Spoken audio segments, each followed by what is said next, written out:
Being on Air Force One for the first time was really exciting. I even got a chance to pick up some of the presidential epithets that I was telling you about. It was really interesting to see how quick and efficient traveling with the president is. I mean, this entire trip just took about 4 to 5 hours. And to really just see one of his rallies from the ground as he campaigns for re-election. So for more 2020 coverage, make sure you stay tuned on Quick Take and follow me at Mr. Elena on Twitter. And thanks for tuning in.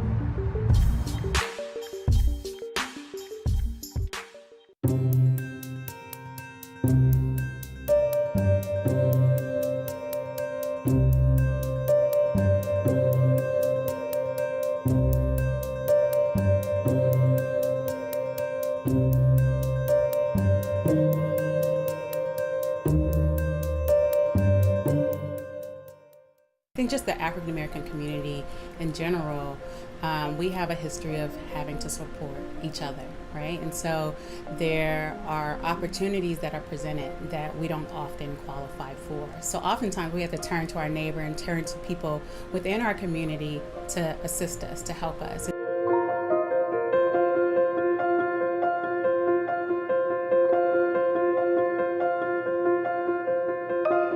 The Oakland African American Resiliency Relief Program was created to support and fund Black-owned businesses in the city of Oakland.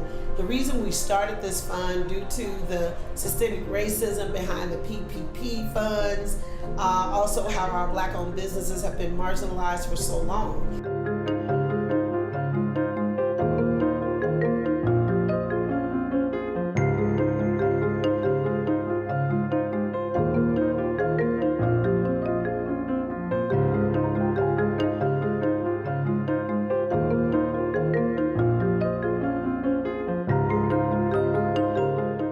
I'm standing here right now because we did get the resiliency fund. I only had enough to kind of just pay payroll for a couple of more months, but I said no new initiatives. Now that we have some new initiatives, we have other revenue streams coming in, and that's what's helping to keep things up.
City of Plymouth was looking for ways to commemorate the 400th anniversary of the Mayflower crossing the Atlantic from Plymouth, UK to Plymouth, Massachusetts. And they thought something like a replica boat would be a great idea, but we said that we shouldn't be looking back, we should be looking forward. Our autonomous ship is solar powered, so it's got solar panels on the top. They charge batteries which power the electric motor which makes the propeller go round. If not, we do have a biodiesel generator on board, which we can turn on. Our autonomous ship is not like these remote control ones where there's always an operator on land keeping an eye on it. It's completely on its own. The most important thing to send to the ship is the weather data so that it can avoid storms that are up ahead. The hardest part of the AI captain really was, imagine a boat going up and down and side to side, trying to identify a ship that is also going up and down and side to side on waves. That's a really difficult visual recognition problem to do. So we've had to work really hard with deep learning algorithms, really stretching the envelope on what's sort of off the shelf in order to make that system work. The main purpose of Mayflower is to collect data. It's a research vessel.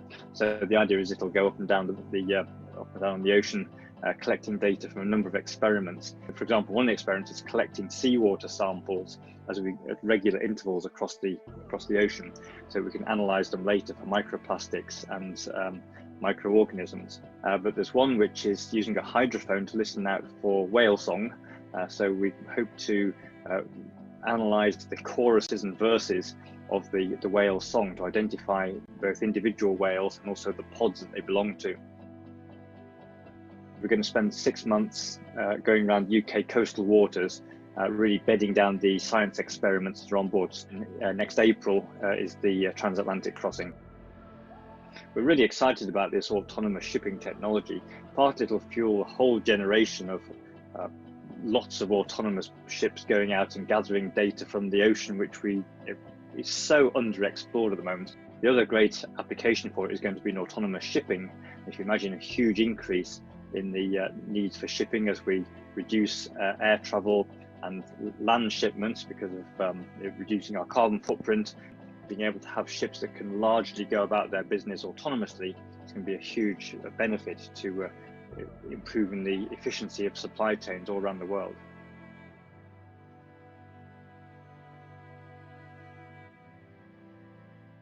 I bet you pay more taxes than Donald Trump, who is the president of the United States and a self-proclaimed billionaire, pays. How did that happen? Let me tell you.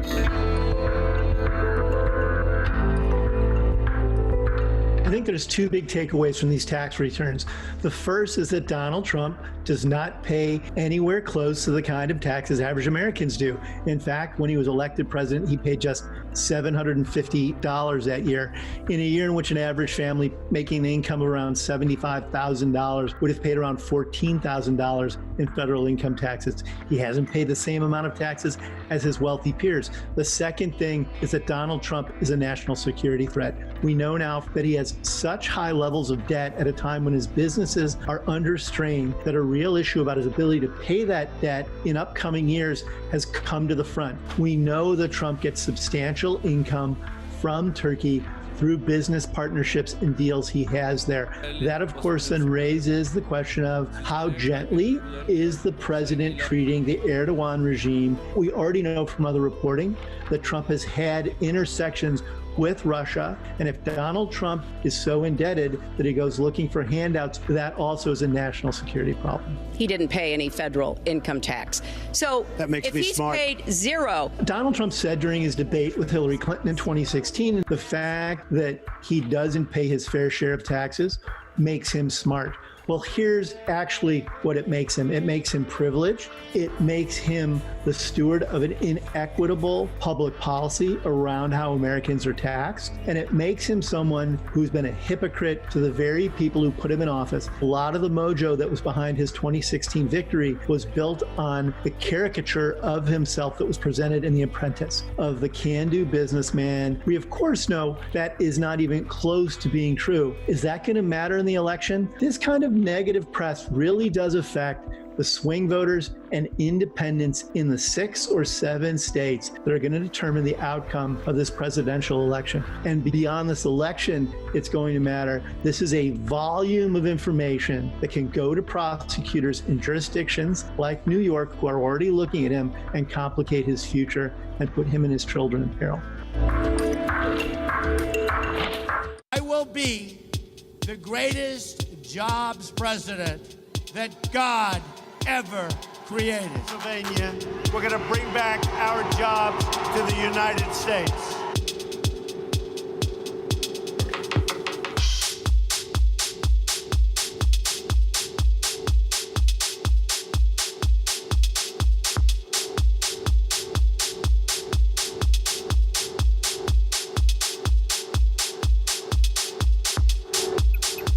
COVID-19.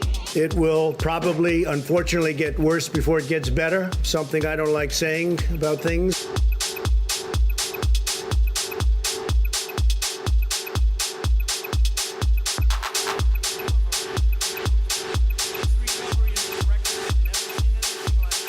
I'm here today to announce a brand new plan to deliver more opportunity, more.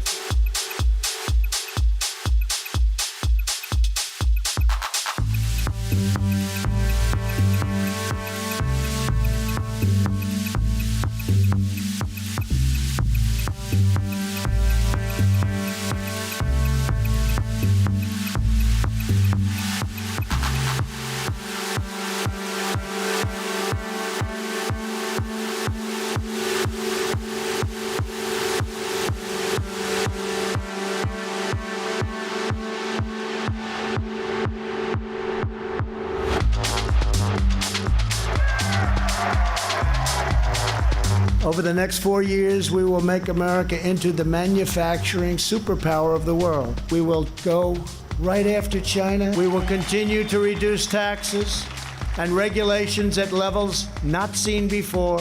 We will create 10 million jobs in the next 10 months.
The design concept of the QVS-96S is using robotic arm to replace the manual operation, and which need to be conducted by well-trained technician.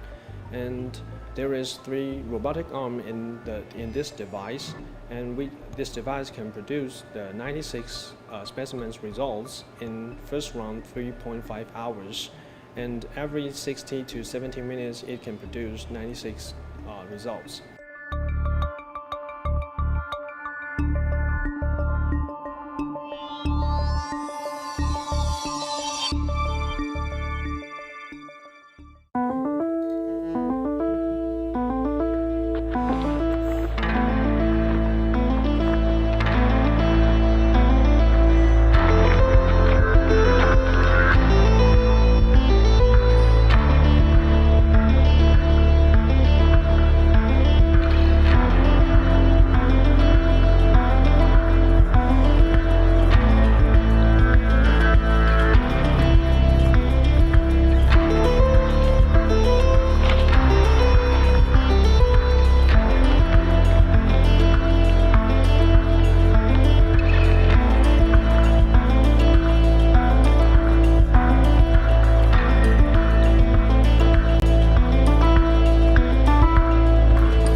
Hey, my name is Missy. I'm a national political reporter for Bloomberg News, and today I get to go on Air Force One for the very first time to follow President Trump to a rally in Pennsylvania. We're going to give you a behind-the-scenes look of what traveling with the president is like. America great again.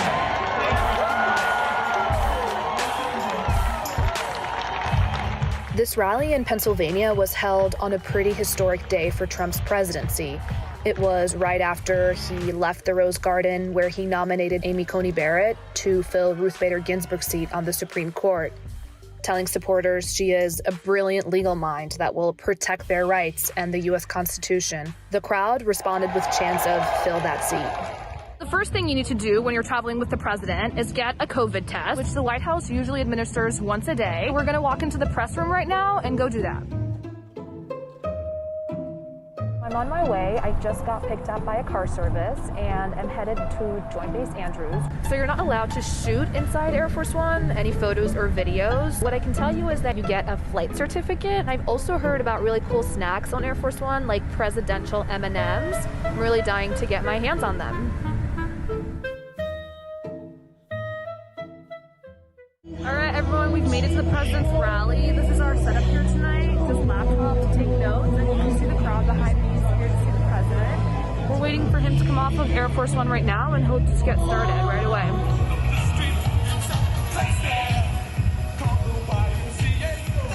One people, one family, and one glorious nation.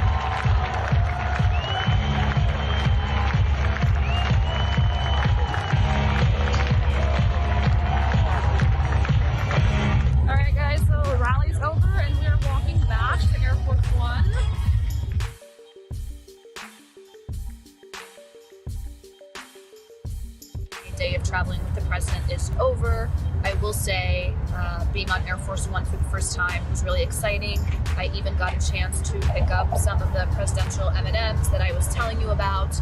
It was really interesting to see how quick and efficient traveling with the president is. I mean, this entire trip just took about 4 to 5 hours, and to really just see one of his rallies from the ground as he campaigns for re-election. So for more 2020 coverage, make sure you stay tuned on Quick Take and follow me at Mr. Elena on Twitter. And thanks for tuning in.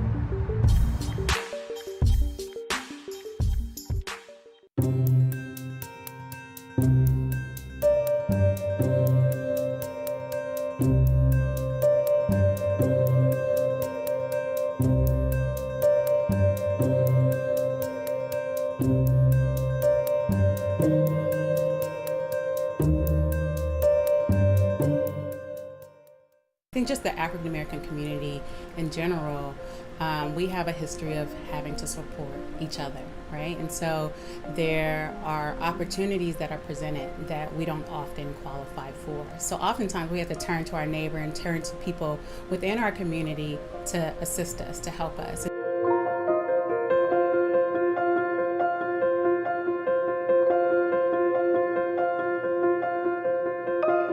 The Oakland African American Resiliency Relief Program was created to support and fund Black-owned businesses in the city of Oakland. The reason we started this fund due to the systemic racism behind the PPP funds, also how our Black-owned businesses have been marginalized for so long.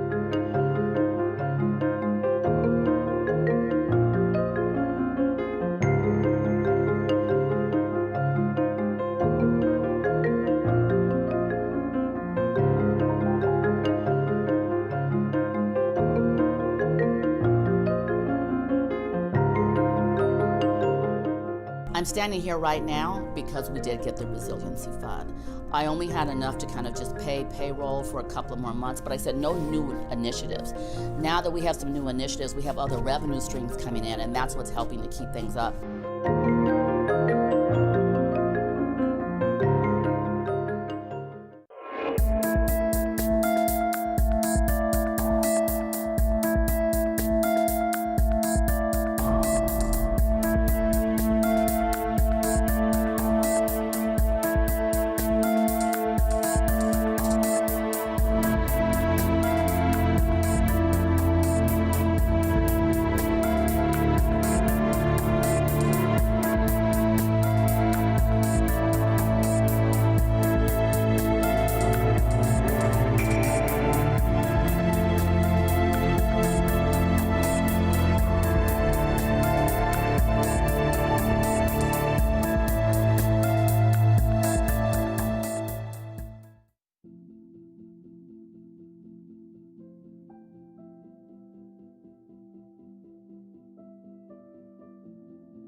The City of Plymouth was looking for ways to commemorate the 400th anniversary of the Mayflower crossing the Atlantic from Plymouth, UK to Plymouth, Massachusetts.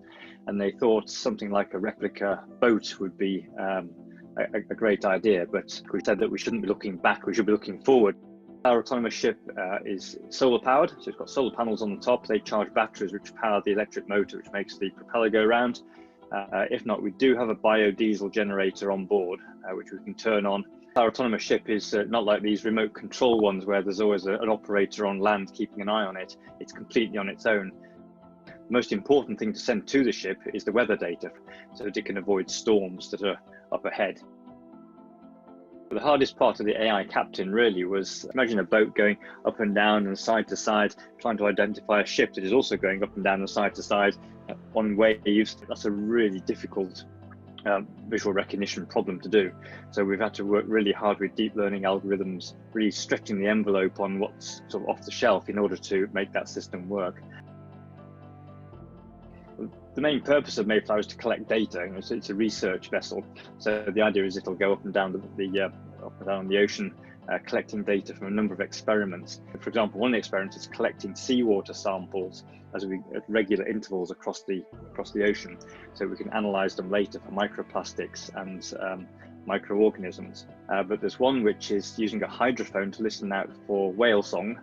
So we hope to analyze the choruses and verses of the whale song to identify both individual whales and also the pods that they belong to. We're going to spend 6 months going around UK coastal waters, really bedding down the science experiments that are on board. Next April is the transatlantic crossing. We're really excited about this autonomous shipping technology. Part it'll fuel a whole generation of lots of autonomous ships going out and gathering data from the ocean, which is so underexplored at the moment. The other great application for it is going to be in autonomous shipping. If you imagine a huge increase in the needs for shipping as we reduce air travel and land shipments because of reducing our carbon footprint, being able to have ships that can largely go about their business autonomously, it's going to be a huge benefit to improving the efficiency of supply chains all around the world.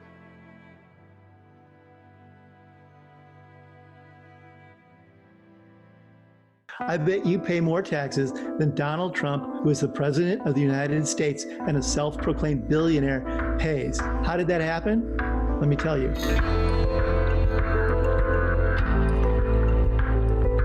I think there's two big takeaways from these tax returns.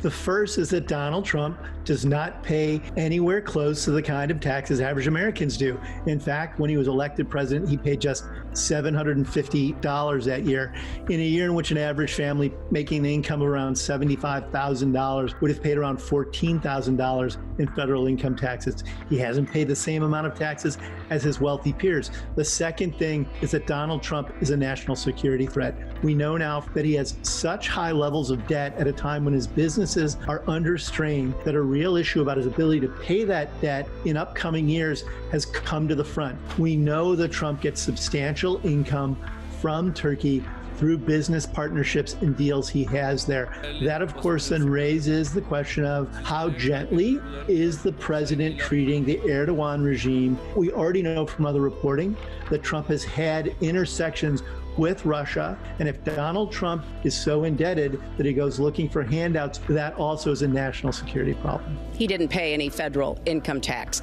So That makes if me he's smart. paid zero, Donald Trump said during his debate with Hillary Clinton in 2016, the fact that he doesn't pay his fair share of taxes makes him smart. Well, here's actually what it makes him. It makes him privileged. It makes him the steward of an inequitable public policy around how Americans are taxed. And it makes him someone who's been a hypocrite to the very people who put him in office. A lot of the mojo that was behind his 2016 victory was built on the caricature of himself that was presented in The Apprentice, of the can-do businessman. We, of course, know that is not even close to being true. Is that going to matter in the election? This kind of negative press really does affect the swing voters and independents in the 6 or 7 states that are going to determine the outcome of this presidential election. And beyond this election, it's going to matter. This is a volume of information that can go to prosecutors in jurisdictions like New York who are already looking at him and complicate his future and put him and his children in peril. I will be the greatest jobs president that God ever created. Pennsylvania, we're going to bring back our jobs to the United States.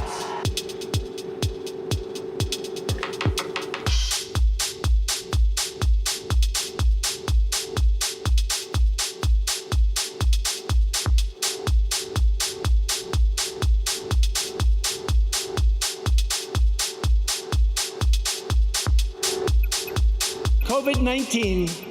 It will probably, unfortunately, get worse before it gets better. Something I don't like saying about things. And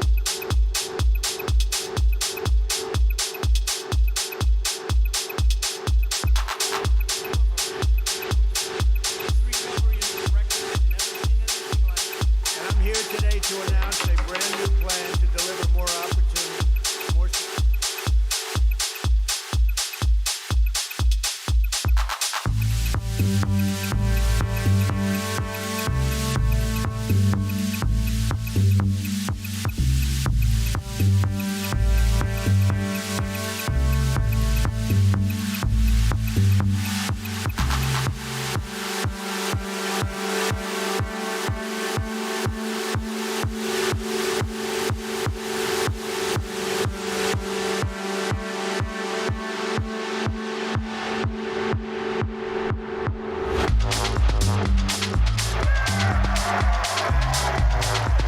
Over the next 4 years, we will make America into the manufacturing superpower of the world. We will go right after China. We will continue to reduce taxes and regulations at levels not seen before. We will create 10 million jobs in the next 10 months.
The design concept of the QVS 96S is using robotic arm to replace the manual operation, and which need to be conducted by well-trained technician.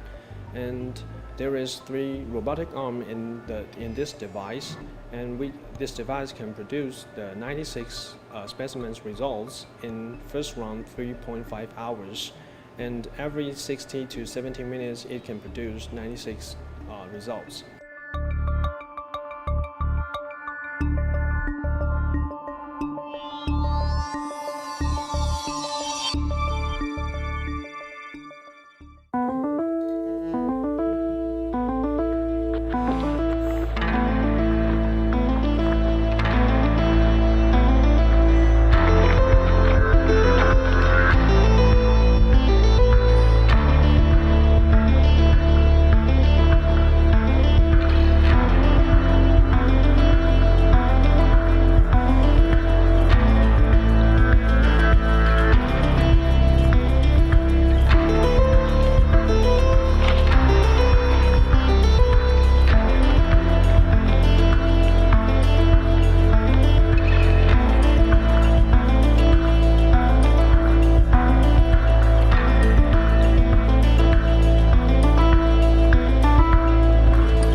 Hey, my name is Missy. I'm a national political reporter for Bloomberg News, and today I get to go on Air Force One for the very first time to follow President Trump to a rally in Pennsylvania. We're going to give you a behind-the-scenes look of what traveling with the president is like. America great again.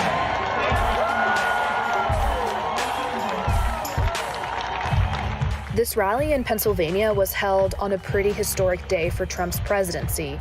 It was right after he left the Rose Garden, where he nominated Amy Coney Barrett to fill Ruth Bader Ginsburg's seat on the Supreme Court, telling supporters she is a brilliant legal mind that will protect their rights and the U.S. Constitution. The crowd responded with chants of "fill that seat." The first thing you need to do when you're traveling with the president is get a COVID test, which the White House usually administers once a day. We're going to walk into the press room right now and go do that.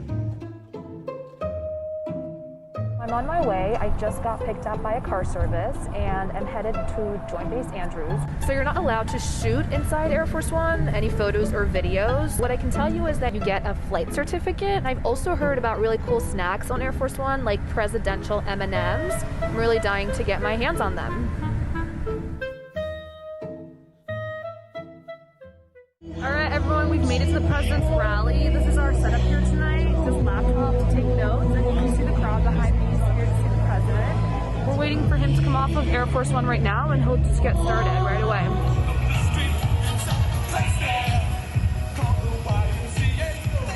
One people, one family, and one glorious nation.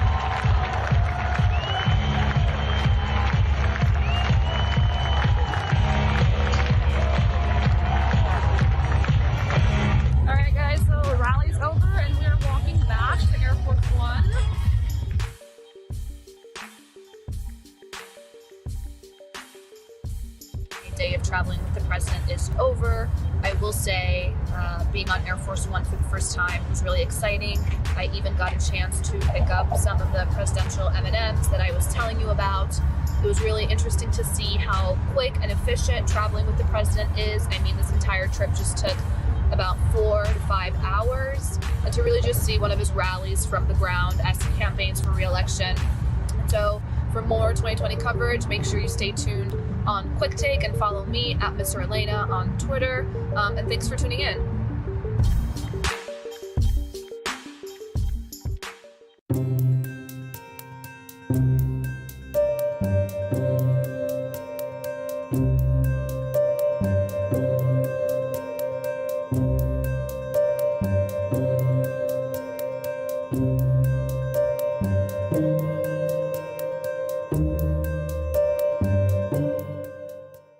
I think just the African American community in general, we have a history of having to support each other, right? And so there are opportunities that are presented that we don't often qualify for. So oftentimes we have to turn to our neighbor and turn to people within our community to assist us, to help us.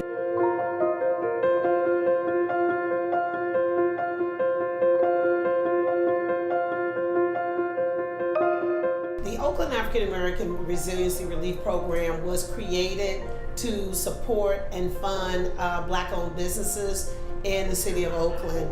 The reason we started this fund due to the systemic racism behind the PPP funds, also how our Black-owned businesses have been marginalized for so long.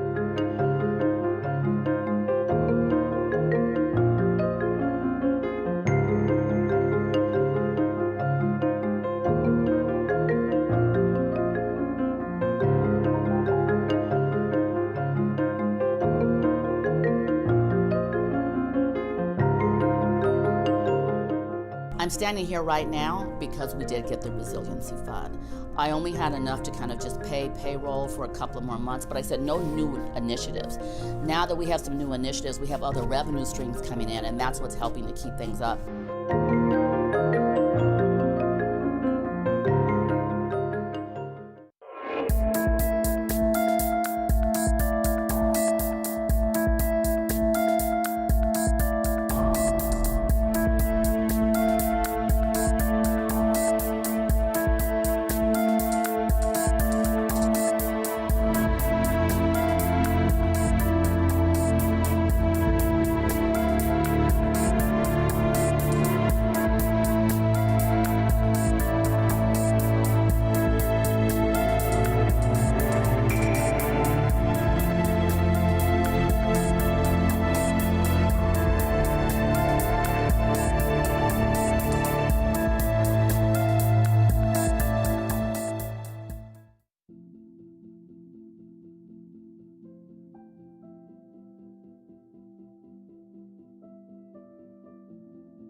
City of Plymouth was looking for ways to commemorate the 400th anniversary of the Mayflower crossing the Atlantic from Plymouth, UK to Plymouth, Massachusetts. And they thought something like a replica boat would be a great idea, but we said that we shouldn't be looking back, we should be looking forward. Our autonomous ship is solar powered, so it's got solar panels on the top. They charge batteries which power the electric motor which makes the propeller go round. If not, we do have a biodiesel generator on board which we can turn on. Our autonomous ship is not like these remote control ones where there's always an operator on land keeping an eye on it. It's completely on its own. The most important thing to send to the ship is the weather data so that it can avoid storms that are up ahead. The hardest part of the AI captain really was, imagine a boat going up and down and side to side, trying to identify a ship that is also going up and down and side to side on waves. That's a really difficult visual recognition problem to do. So we've had to work really hard with deep learning algorithms, really stretching the envelope on what's sort of off the shelf in order to make that system work. The main purpose of Mayflower is to collect data. It's a research vessel. So the idea is it'll go up and down the ocean, collecting data from a number of experiments. For example, one of the experiments is collecting seawater samples at regular intervals across the ocean, so we can analyze them later for microplastics and microorganisms. But there's one which is using a hydrophone to listen out for whale song. So we hope to analyze the choruses and verses of the whale song to identify both individual whales and also the pods that they belong to. We're going to spend 6 months going around UK coastal waters, really bedding down the science experiments that are on board. Next April is the transatlantic crossing. We're really excited about this autonomous shipping technology. Partly it'll fuel a whole generation of lots of autonomous ships going out and gathering data from the ocean, which is so underexplored at the moment. The other great application for it is going to be in autonomous shipping. If you imagine a huge increase in the needs for shipping as we reduce air travel and land shipments because of reducing our carbon footprint, being able to have ships that can largely go about their business autonomously, it's going to be a huge benefit to improving the efficiency of supply chains all around the world.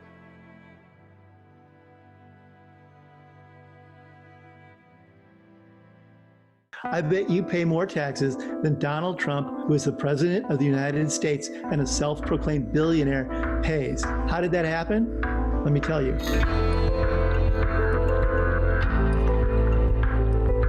I think there's two big takeaways from these tax returns. The first is that Donald Trump does not pay anywhere close to the kind of taxes average Americans do. In fact, when he was elected president, he paid just $750 that year. In a year in which an average family making an income of around $75,000 would have paid around $14,000 in federal income taxes. He hasn't paid the same amount of taxes as his wealthy peers. The second thing is that Donald Trump is a national security threat. We know now that he has such high levels of debt at a time when his businesses are under strain that a real issue about his ability to pay that debt in upcoming years has come to the front. We know that Trump gets substantial income from Turkey through business partnerships and deals he has there. That, of course, then raises the question of how gently is the president treating the Erdogan regime. We already know from other reporting that Trump has had intersections with Russia, and if Donald Trump is so indebted that he goes looking for handouts, that also is a national security problem. He didn't pay any federal income tax. So That makes if me he's smart. paid zero, Donald Trump said during his debate with Hillary Clinton in 2016, the fact that he doesn't pay his fair share of taxes makes him smart.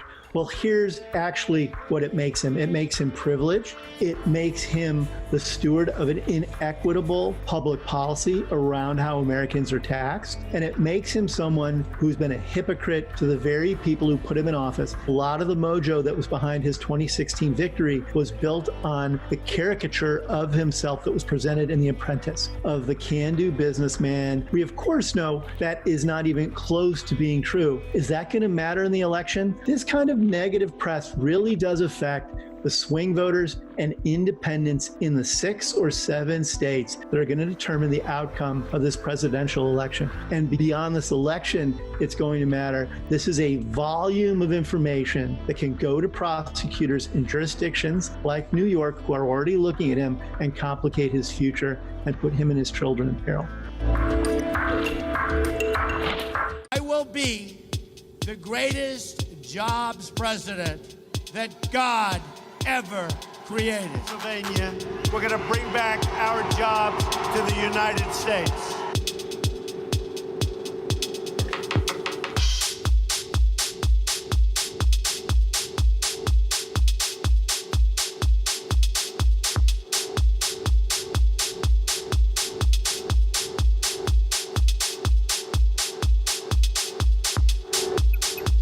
COVID-19.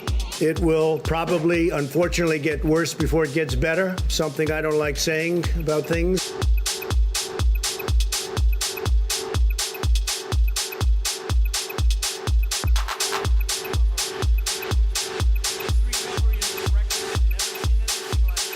I'm here today to announce a brand new plan to deliver more opportunity, more.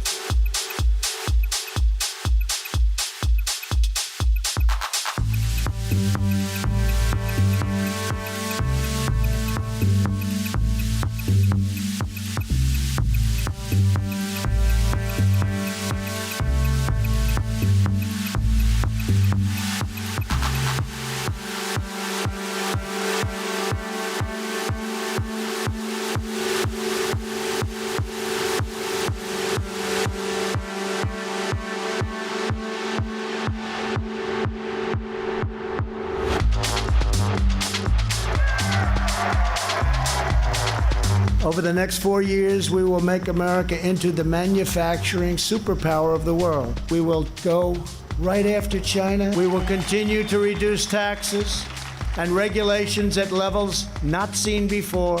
We will create 10 million jobs in the next 10 months.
The design concept of the QVS 96S is using robotic arm to replace the manual operation, and which need to be conducted by well-trained technician. And there is 3 robotic arm in this device, and this device can produce the 96 specimens results in first round 3.5 hours. And every 60 to 70 minutes, it can produce 96 results.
Hey, my name is Missy. I'm a national political reporter for Bloomberg News, and today I get to go on Air Force One for the very first time to follow President Trump to a rally in Pennsylvania. We're going to give you a behind-the-scenes look of what traveling with the president is like. America great again.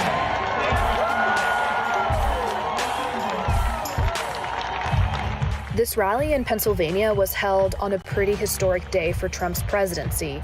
It was right after he left the Rose Garden, where he nominated Amy Coney Barrett to fill Ruth Bader Ginsburg's seat on the Supreme Court, telling supporters she is a brilliant legal mind that will protect their rights and the U.S. Constitution. The crowd responded with chants of "fill that seat." The first thing you need to do when you're traveling with the president is get a COVID test, which the White House usually administers once a day. We're going to walk into the press room right now and go do that. I'm on my way. I just got picked up by a car service and am headed to Joint Base Andrews. So you're not allowed to shoot inside Air Force One, any photos or videos. What I can tell you is that you get a flight certificate. I've also heard about really cool snacks on Air Force One, like presidential M&Ms. I'm really dying to get my hands on them.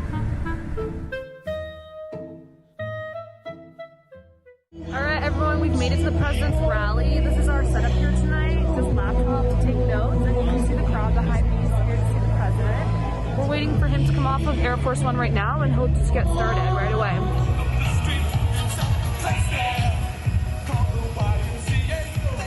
One people, one family, and one glorious nation.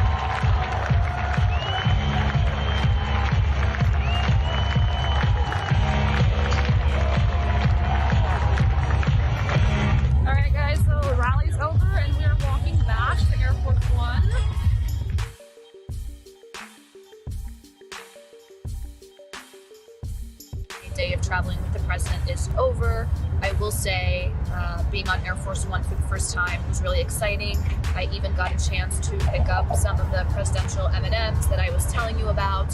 It was really interesting to see how quick and efficient traveling with the president is. I mean, this entire trip just took about 4 to 5 hours, and to really just see one of his rallies from the ground as he campaigns for re-election. So for more 2020 coverage, make sure you stay tuned on Quick Take and follow me at Mr. Elena on Twitter. And thanks for tuning in.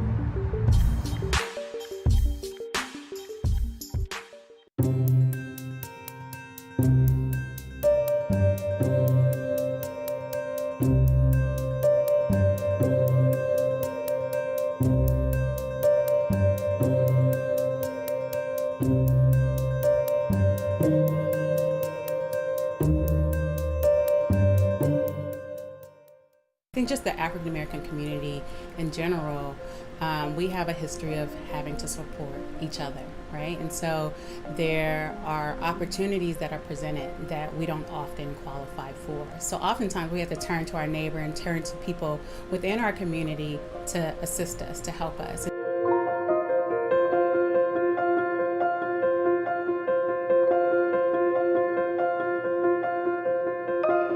The Oakland African American Resiliency Relief Program was created to support and fund Black-owned businesses in the city of Oakland. The reason we started this fund due to the systemic racism behind the PPP funds, also how our Black-owned businesses have been marginalized for so long.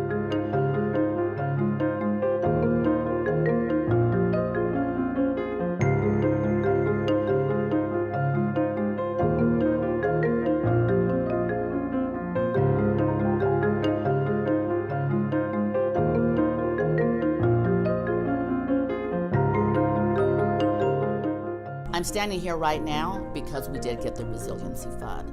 I only had enough to kind of just pay payroll for a couple of more months, but I said no new initiatives. Now that we have some new initiatives, we have other revenue streams coming in, and that's what's helping to keep things up.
The City of Plymouth was looking for ways to commemorate the 400th anniversary of the Mayflower crossing the Atlantic from Plymouth, UK to Plymouth, Massachusetts. And they thought something like a replica boat would be a great idea, but we said that we shouldn't be looking back, we should be looking forward. Our autonomous ship is solar powered, so it's got solar panels on the top. They charge batteries which power the electric motor, which makes the propeller go round. If not, we do have a biodiesel generator on board, which we can turn on. Our autonomous ship is not like these remote control ones where there's always an operator on land keeping an eye on it. It's completely on its own. The most important thing to send to the ship is the weather data so that it can avoid storms that are up ahead. The hardest part of the AI captain really was, imagine a boat going up and down and side to side, trying to identify a ship that is also going up and down and side to side on waves. That's a really difficult visual recognition problem to do. So we've had to work really hard with deep learning algorithms, really stretching the envelope on what's sort of off the shelf in order to make that system work. The main purpose of Mayflower is to collect data. It's a research vessel. So the idea is it'll go up and down the ocean, collecting data from a number of experiments. For example, one of the experiments is collecting seawater samples at regular intervals across the ocean, so we can analyze them later for microplastics and microorganisms. But there's one which is using a hydrophone to listen out for whale song. So we hope to analyze the choruses and verses of the whale song to identify both individual whales and also the pods that they belong to. We're going to spend 6 months going around UK coastal waters, really bedding down the science experiments that are on board. Next April is the transatlantic crossing. We're really excited about this autonomous shipping technology. Partly it'll fuel a whole generation of lots of autonomous ships going out and gathering data from the ocean, which is so underexplored at the moment. The other great application for it is going to be in autonomous shipping. If you imagine a huge increase in the needs for shipping as we reduce air travel and land shipments because of reducing our carbon footprint, being able to have ships that can largely go about their business autonomously, it's going to be a huge benefit to improving the efficiency of supply chains all around the world.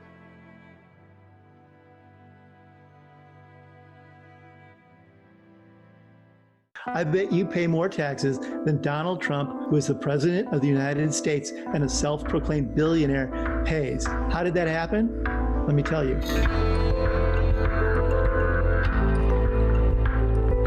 I think there's two big takeaways from these tax returns. The first is that Donald Trump does not pay anywhere close to the kind of taxes average Americans do. In fact, when he was elected president, he paid just $750 that year.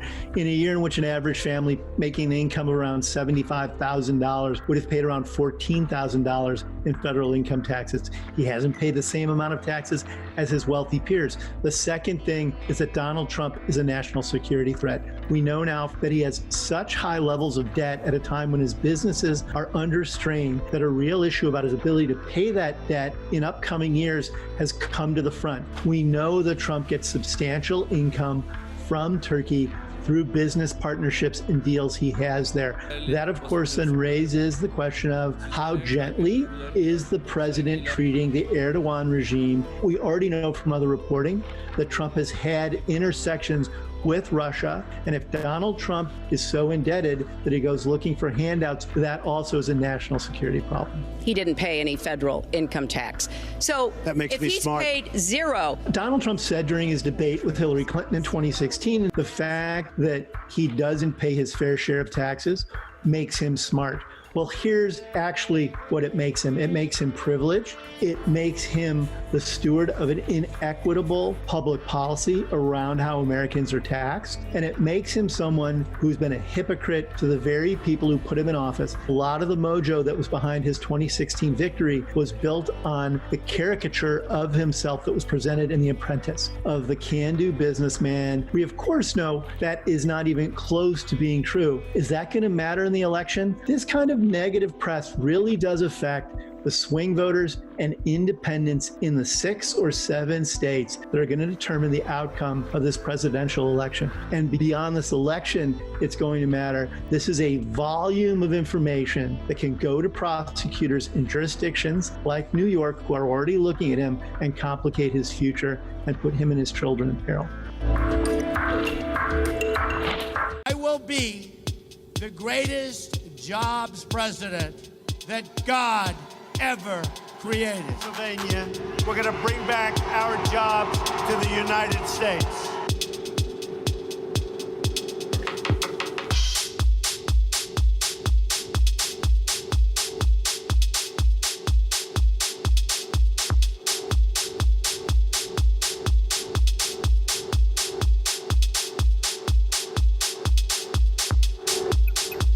COVID-19. It will probably, unfortunately, get worse before it gets better. Something I don't like saying about things. And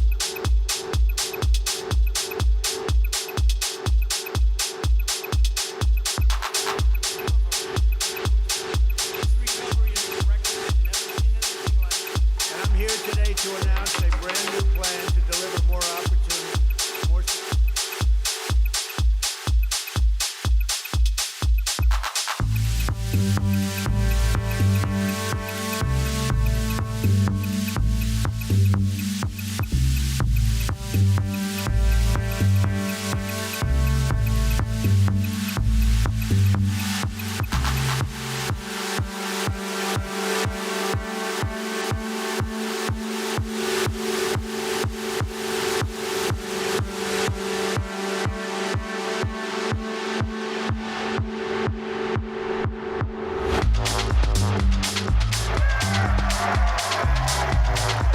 Over the next 4 years, we will make America into the manufacturing superpower of the world. We will go right after China. We will continue to reduce taxes and regulations at levels not seen before.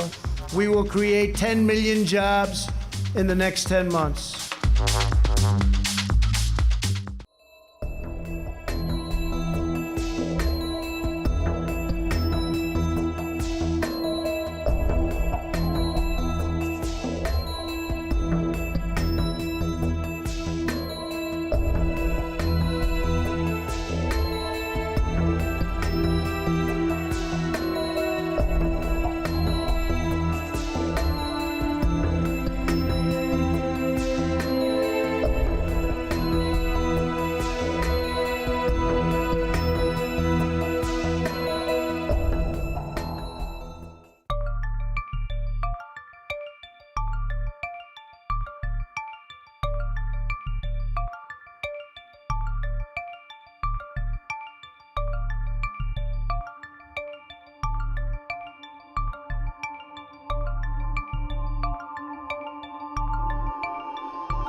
The design concept of the QVS 96S is using robotic arm to replace the manual operation, and which need to be conducted by well-trained technician. And there is 3 robotic arm in this device, and this device can produce the 96 specimens results in first round 3.5 hours. And every 60 to 70 minutes, it can produce 96 results.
Hey, my name is Missy. I'm a national political reporter for Bloomberg News, and today I get to go on Air Force One for the very first time to follow President Trump to a rally in Pennsylvania. We're going to give you a behind-the-scenes look of what traveling with the president is like.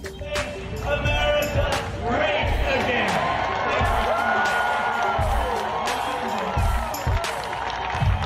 This rally in Pennsylvania was held on a pretty historic day for Trump's presidency.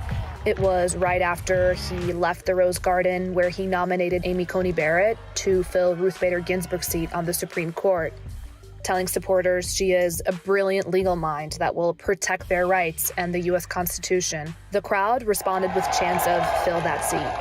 The first thing you need to do when you're traveling with the president is get a COVID test, which the White House usually administers once a day. We're going to walk into the press room right now and go do that.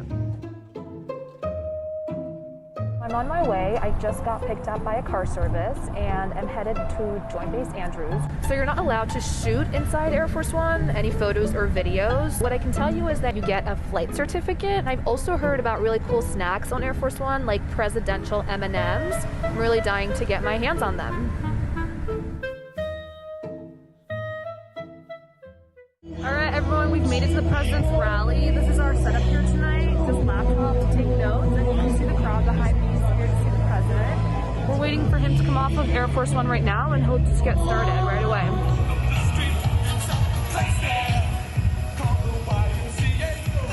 One people, one family, and one glorious nation.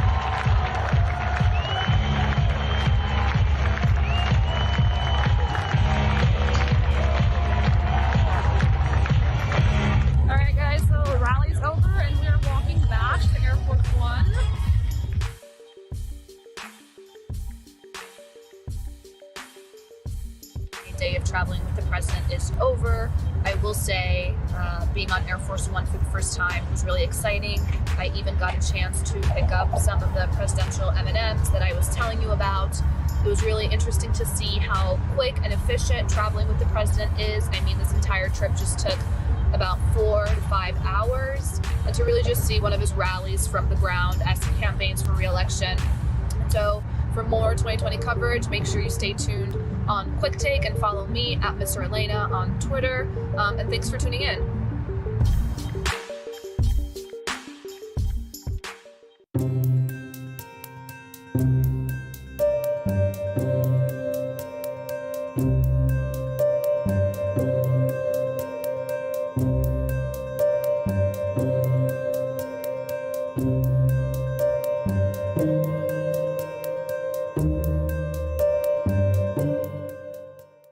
I think just the African American community in general, we have a history of having to support each other, right? And so there are opportunities that are presented that we don't often qualify for. So oftentimes we have to turn to our neighbor and turn to people within our community to assist us, to help us.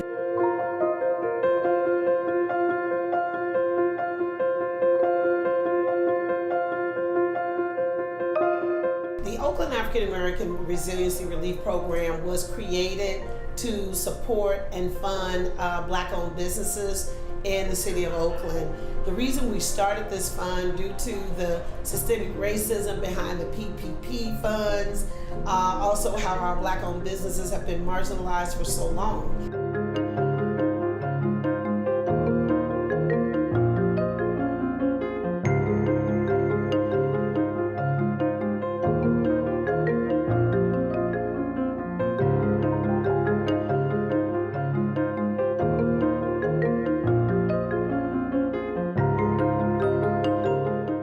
I'm standing here right now because we did get the resiliency fund. I only had enough to kind of just pay payroll for a couple of more months, but I said no new initiatives.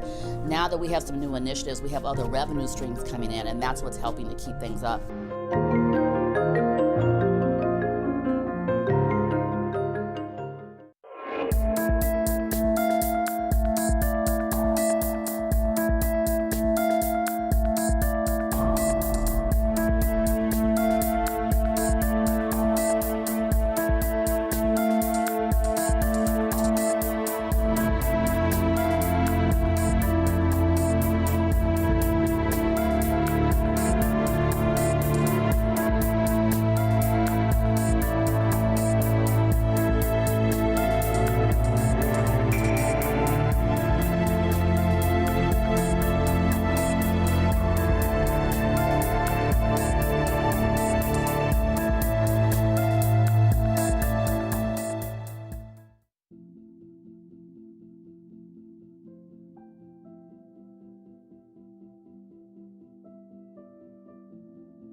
The City of Plymouth was looking for ways to commemorate the 400th anniversary of the Mayflower crossing the Atlantic from Plymouth, UK to Plymouth, Massachusetts. And they thought something like a replica boat would be a great idea, but we said that we shouldn't be looking back, we should be looking forward. Our autonomous ship is solar powered, so it's got solar panels on the top. They charge batteries which power the electric motor, which makes the propeller go round. If not, we do have a biodiesel generator on board, which we can turn on. Our autonomous ship is not like these remote control ones where there's always an operator on land keeping an eye on it. It's completely on its own. The most important thing to send to the ship is the weather data so that it can avoid storms that are up ahead. The hardest part of the AI captain really was, imagine a boat going up and down and side to side, trying to identify a ship that is also going up and down and side to side on waves. That's a really difficult visual recognition problem to do. So we've had to work really hard with deep learning algorithms, really stretching the envelope on what's sort of off the shelf in order to make that system work. The main purpose of Mayflower is to collect data. It's a research vessel. So the idea is it'll go up and down the ocean, collecting data from a number of experiments. For example, one of the experiments is collecting seawater samples at regular intervals across the ocean, so we can analyze them later for microplastics and microorganisms. But there's one which is using a hydrophone to listen out for whale song. So we hope to analyze the choruses and verses of the whale song to identify both individual whales and also the pods that they belong to. We're going to spend 6 months going around UK coastal waters, really bedding down the science experiments that are on board. Next April is the transatlantic crossing. We're really excited about this autonomous shipping technology. Part it'll fuel a whole generation of lots of autonomous ships going out and gathering data from the ocean, which is so underexplored at the moment. The other great application for it is going to be in autonomous shipping. If you imagine a huge increase in the needs for shipping as we reduce air travel and land shipments because of reducing our carbon footprint, being able to have ships that can largely go about their business autonomously is going to be a huge benefit to improving the efficiency of supply chains all around the world.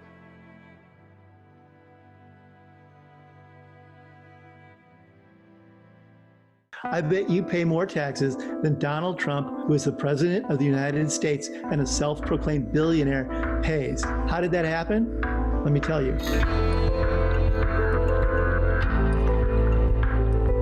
I think there's two big takeaways from these tax returns. The first is that Donald Trump does not pay anywhere close to the kind of taxes average Americans do. In fact, when he was elected president, he paid just $750 that year. In a year in which an average family making the income of around $75,000 would have paid around $14,000 in federal income taxes. He hasn't paid the same amount of taxes as his wealthy peers. The second thing is that Donald Trump is a national security threat. We know now that he has such high levels of debt at a time when his businesses are under strain that a real issue about his ability to pay that debt in upcoming years has come to the front. We know that Trump gets substantial income from Turkey through business partnerships and deals he has there. That, of course, then raises the question of how gently is the president treating the Erdogan regime. We already know from other reporting that Trump has had intersections with Russia, and if Donald Trump is so indebted that he goes looking for handouts, that also is a national security problem. He didn't pay any federal income tax. So That makes if me he's smart. paid zero, Donald Trump said during his debate with Hillary Clinton in 2016, the fact that he doesn't pay his fair share of taxes makes him smart. Well, here's actually what it makes him. It makes him privileged. It makes him the steward of an inequitable public policy around how Americans are taxed. And it makes him someone who's been a hypocrite to the very people who put him in office. A lot of the mojo that was behind his 2016 victory was built on the caricature of himself that was presented in The Apprentice, of the can-do businessman. We, of course, know that is not even close to being true. Is that going to matter in the election? This kind of negative press really does affect the swing voters and independents in the 6 or 7 states that are going to determine the outcome of this presidential election. And beyond this election, it's going to matter. This is a volume of information that can go to prosecutors in jurisdictions like New York who are already looking at him and complicate his future and put him and his children in peril. I will be the greatest jobs president that God ever created. Pennsylvania, we're going to bring back our jobs to the United States.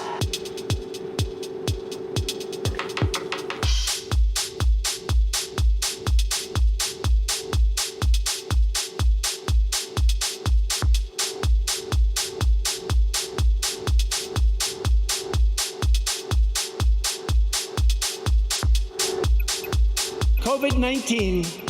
It will probably, unfortunately, get worse before it gets better. Something I don't like saying about things. And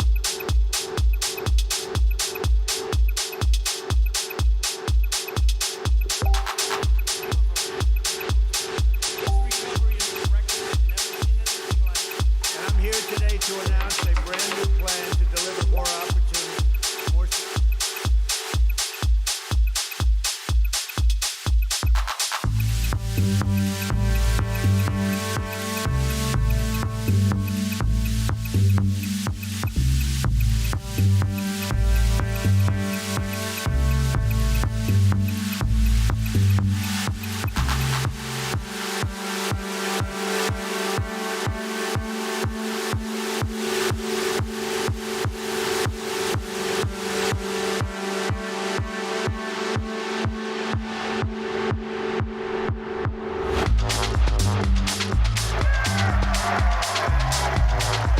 Over the next 4 years, we will make America into the manufacturing superpower of the world. We will go right after China. We will continue to reduce taxes and regulations at levels not seen before.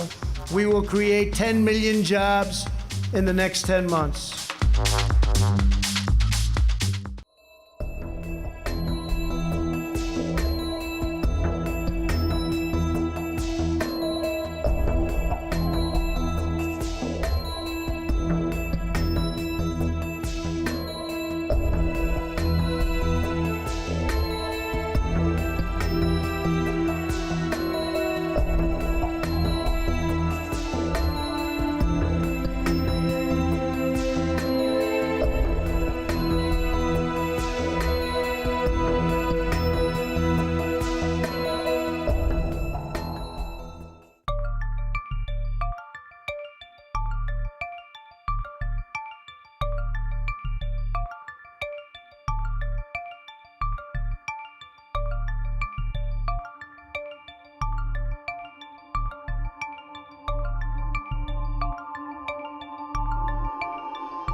The design concept of the QVS 96S is using robotic arm to replace the manual operation, and which need to be conducted by well-trained technician. And there is 3 robotic arm in this device, and this device can produce the 96 specimens results in first round 3.5 hours. And every 60 to 70 minutes, it can produce 96 results.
Hey, my name is Missy. I'm a national political reporter for Bloomberg News, and today I get to go on Air Force One for the very first time to follow President Trump to a rally in Pennsylvania. We're going to give you a behind-the-scenes look of what traveling with the president is like. America, great again.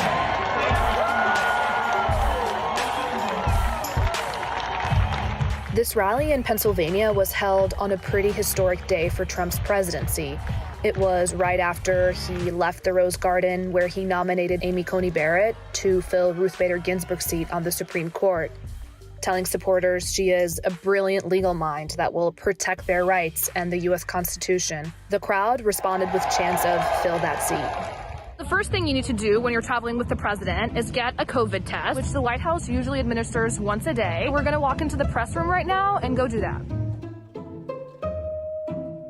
I'm on my way. I just got picked up by a car service and am headed to Joint Base Andrews. So you're not allowed to shoot inside Air Force One, any photos or videos. What I can tell you is that you get a flight certificate. I've also heard about really cool snacks on Air Force One, like presidential M&Ms. I'm really dying to get my hands on them. All right, everyone, we've made it to the president's rally. This is our setup here tonight. This laptop to take notes, and you can see the crowd behind me is here to see the president. We're waiting for him to come off of Air Force One right now, and he'll just get started right away.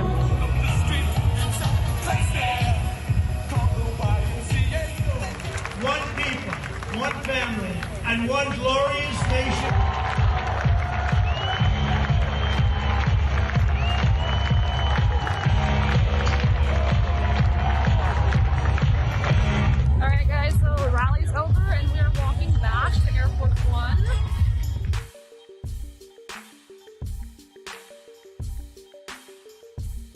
day of traveling with the president is over. I will say being on Air Force One for the first time was really exciting. I even got a chance to pick up some of the presidential M&Ms that I was telling you about. It was really interesting to see how quick and efficient traveling with the president is. I mean, this entire trip just took about 4 to 5 hours, and to really just see one of his rallies from the ground as he campaigns for re-election. So for more 2020 coverage, make sure you stay tuned on Quick Take and follow me at Mr. Elena on Twitter. And thanks for tuning in.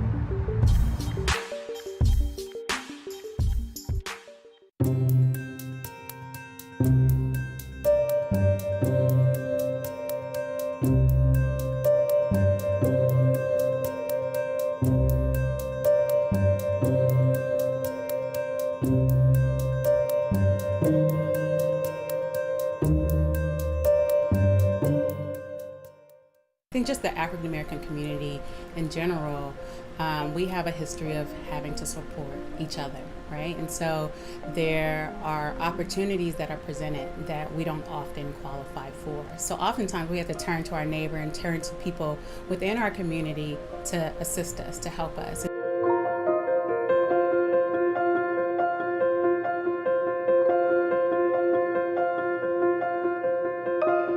The Oakland African American Resiliency Relief Program was created to support and fund Black-owned businesses in the city of Oakland. The reason we started this fund due to the systemic racism behind the PPP funds, also how our Black-owned businesses have been marginalized for so long.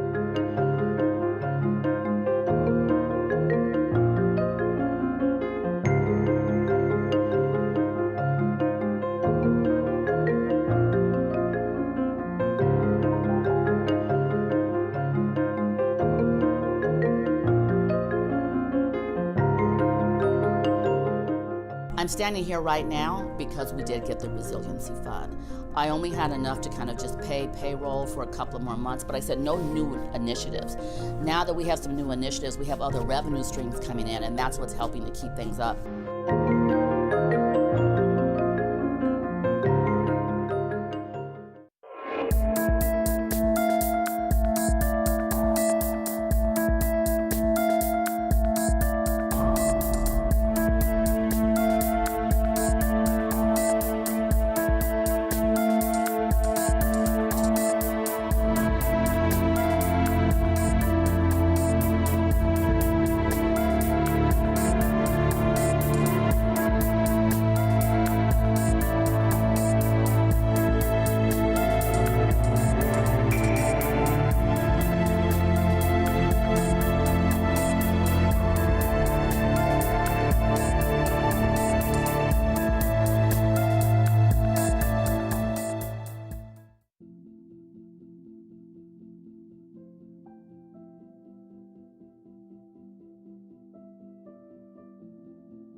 The City of Plymouth was looking for ways to commemorate the 400th anniversary of the Mayflower crossing the Atlantic from Plymouth, UK to Plymouth, Massachusetts. And they thought something like a replica boat would be a great idea, but we said that we shouldn't be looking back, we should be looking forward. Our autonomous ship is solar powered, so it's got solar panels on the top. They charge batteries which power the electric motor, which makes the propeller go round. If not, we do have a biodiesel generator on board, which we can turn on. Our autonomous ship is not like these remote control ones where there's always an operator on land keeping an eye on it. It's completely on its own. The most important thing to send to the ship is the weather data so that it can avoid storms that are up ahead. The hardest part of the AI captain really was, imagine a boat going up and down and side to side, trying to identify a ship that is also going up and down and side to side on waves. That's a really difficult visual recognition problem to do. So we've had to work really hard with deep learning algorithms, really stretching the envelope on what's sort of off the shelf in order to make that system work. The main purpose of Mayflower is to collect data. It's a research vessel. So the idea is it'll go up and down the ocean, collecting data from a number of experiments. For example, one of the experiments is collecting seawater samples at regular intervals across the ocean, so we can analyze them later for microplastics and microorganisms. But there's one which is using a hydrophone to listen out for whale song. So we hope to analyze the choruses and verses of the whale song to identify both individual whales and also the pods that they belong to. We're going to spend 6 months going around UK coastal waters, really bedding down the science experiments that are on board. Next April is the transatlantic crossing. We're really excited about this autonomous shipping technology. Partly it'll fuel a whole generation of lots of autonomous ships going out and gathering data from the ocean, which is so underexplored at the moment. The other great application for it is going to be in autonomous shipping. If you imagine a huge increase in the needs for shipping as we reduce air travel and land shipments because of reducing our carbon footprint, being able to have ships that can largely go about their business autonomously is going to be a huge benefit to improving the efficiency of supply chains all around the world.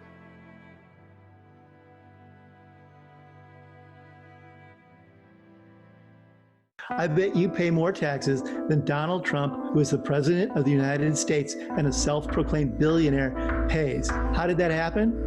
Let me tell you.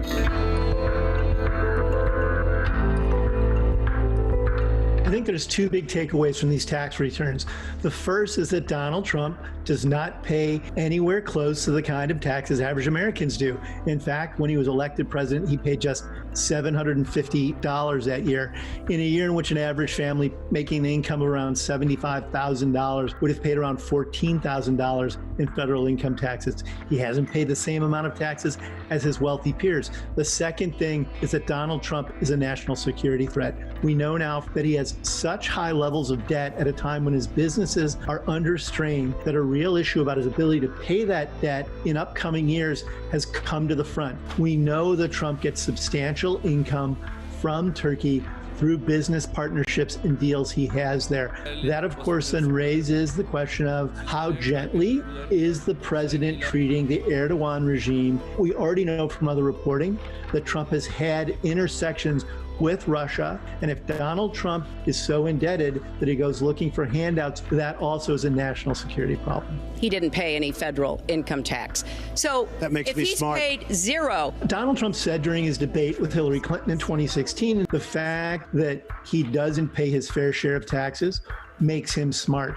Well, here's actually what it makes him. It makes him privileged. It makes him the steward of an inequitable public policy around how Americans are taxed. And it makes him someone who's been a hypocrite to the very people who put him in office. A lot of the mojo that was behind his 2016 victory was built on the caricature of himself that was presented in The Apprentice, of the can-do businessman. We, of course, know that is not even close to being true. Is that going to matter in the election? This kind of negative press really does affect the swing voters and independents in the 6 or 7 states that are going to determine the outcome of this presidential election. And beyond this election, it's going to matter. This is a volume of information that can go to prosecutors in jurisdictions like New York who are already looking at him and complicate his future and put him and his children in peril. I will be the greatest jobs president that God ever created. Pennsylvania, we're going to bring back our jobs to the United States.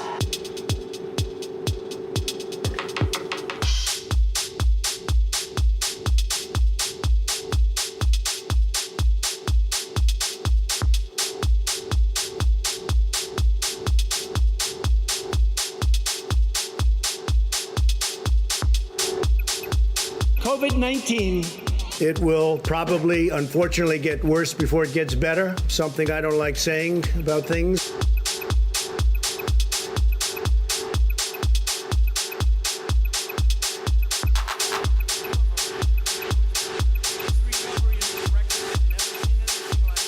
And I'm here today to announce a brand new plan to deliver more opportunity, more.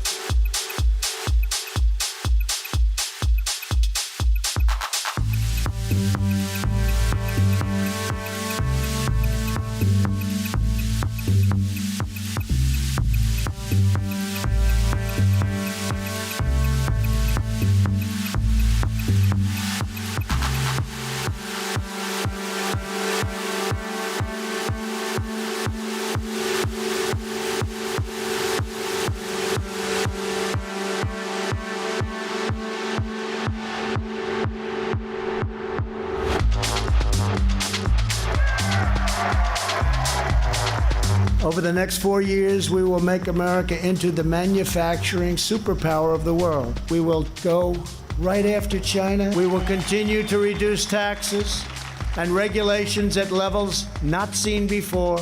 We will create 10 million jobs in the next 10 months.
The design concept of the QVS 96S is using robotic arm to replace the manual operation, and which need to be conducted by well-trained technician. And there is 3 robotic arm in this device, and this device can produce the 96 specimens results in first round 3.5 hours. And every 60 to 70 minutes, it can produce 96 results.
Hey, my name is Missy. I'm a national political reporter for Bloomberg News, and today I get to go on Air Force One for the very first time to follow President Trump to a rally in Pennsylvania. We're going to give you a behind-the-scenes look of what traveling with the president is like. America great again.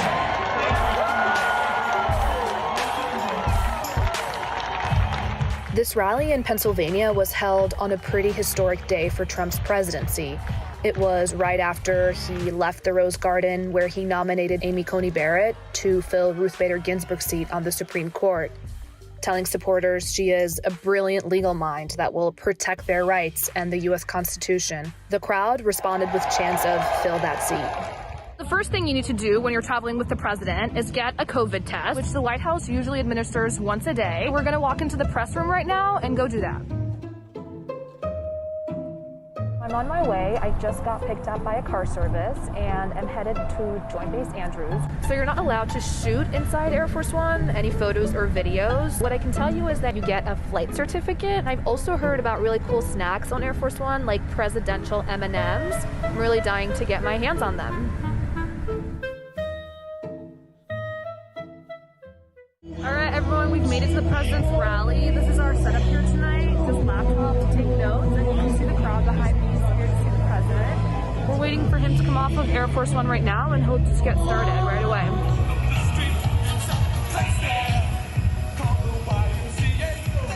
One people, one family, and one glorious nation.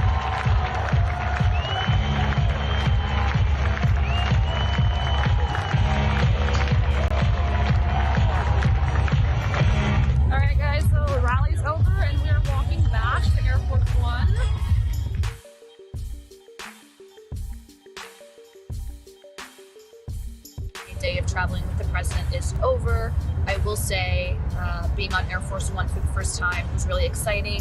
I even got a chance to pick up some of the presidential M&Ms that I was telling you about. It was really interesting to see how quick and efficient traveling with the president is. I mean, this entire trip just took about 4 to 5 hours, and to really just see one of his rallies from the ground as he campaigns for re-election. So for more 2020 coverage, make sure you stay tuned on Quick Take and follow me at Mr. Elena on Twitter. And thanks for tuning in.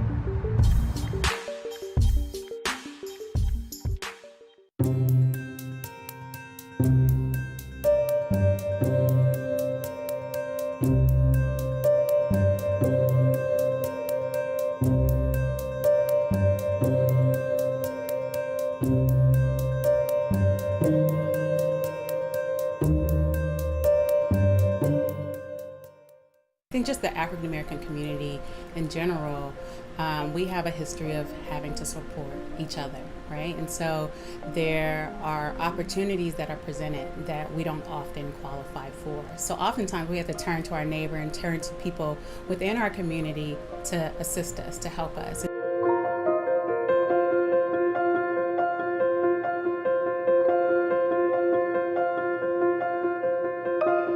The Oakland African American Resiliency Relief Program was created to support and fund Black-owned businesses in the city of Oakland. The reason we started this fund due to the systemic racism behind the people.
Good evening, ladies and gentlemen. If I could ask everyone to take their seat, please.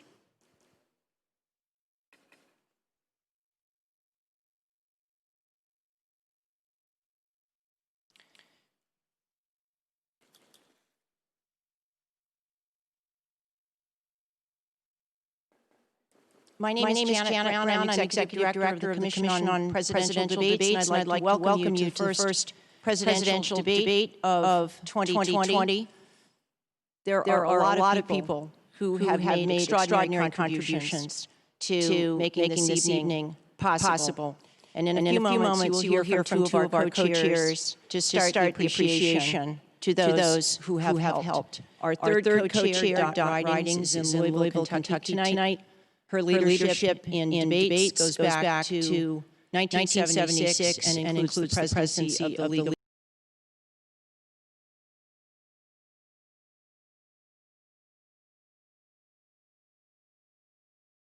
Women Voters. The CPD is the beneficiary of 33 years' worth of people who have been willing to put their name on our work.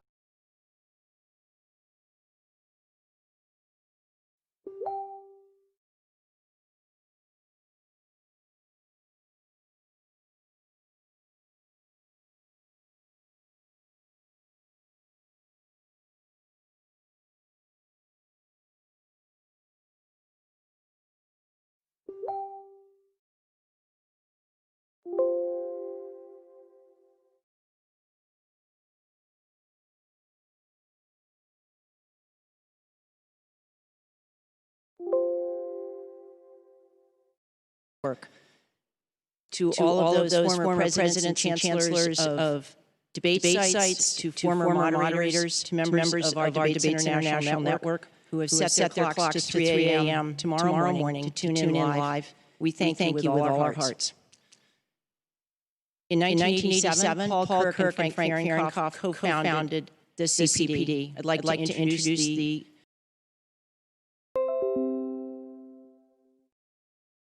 As business moves forward, we're changing the way things get done, like how we redefine collaboration and keep our customers happy.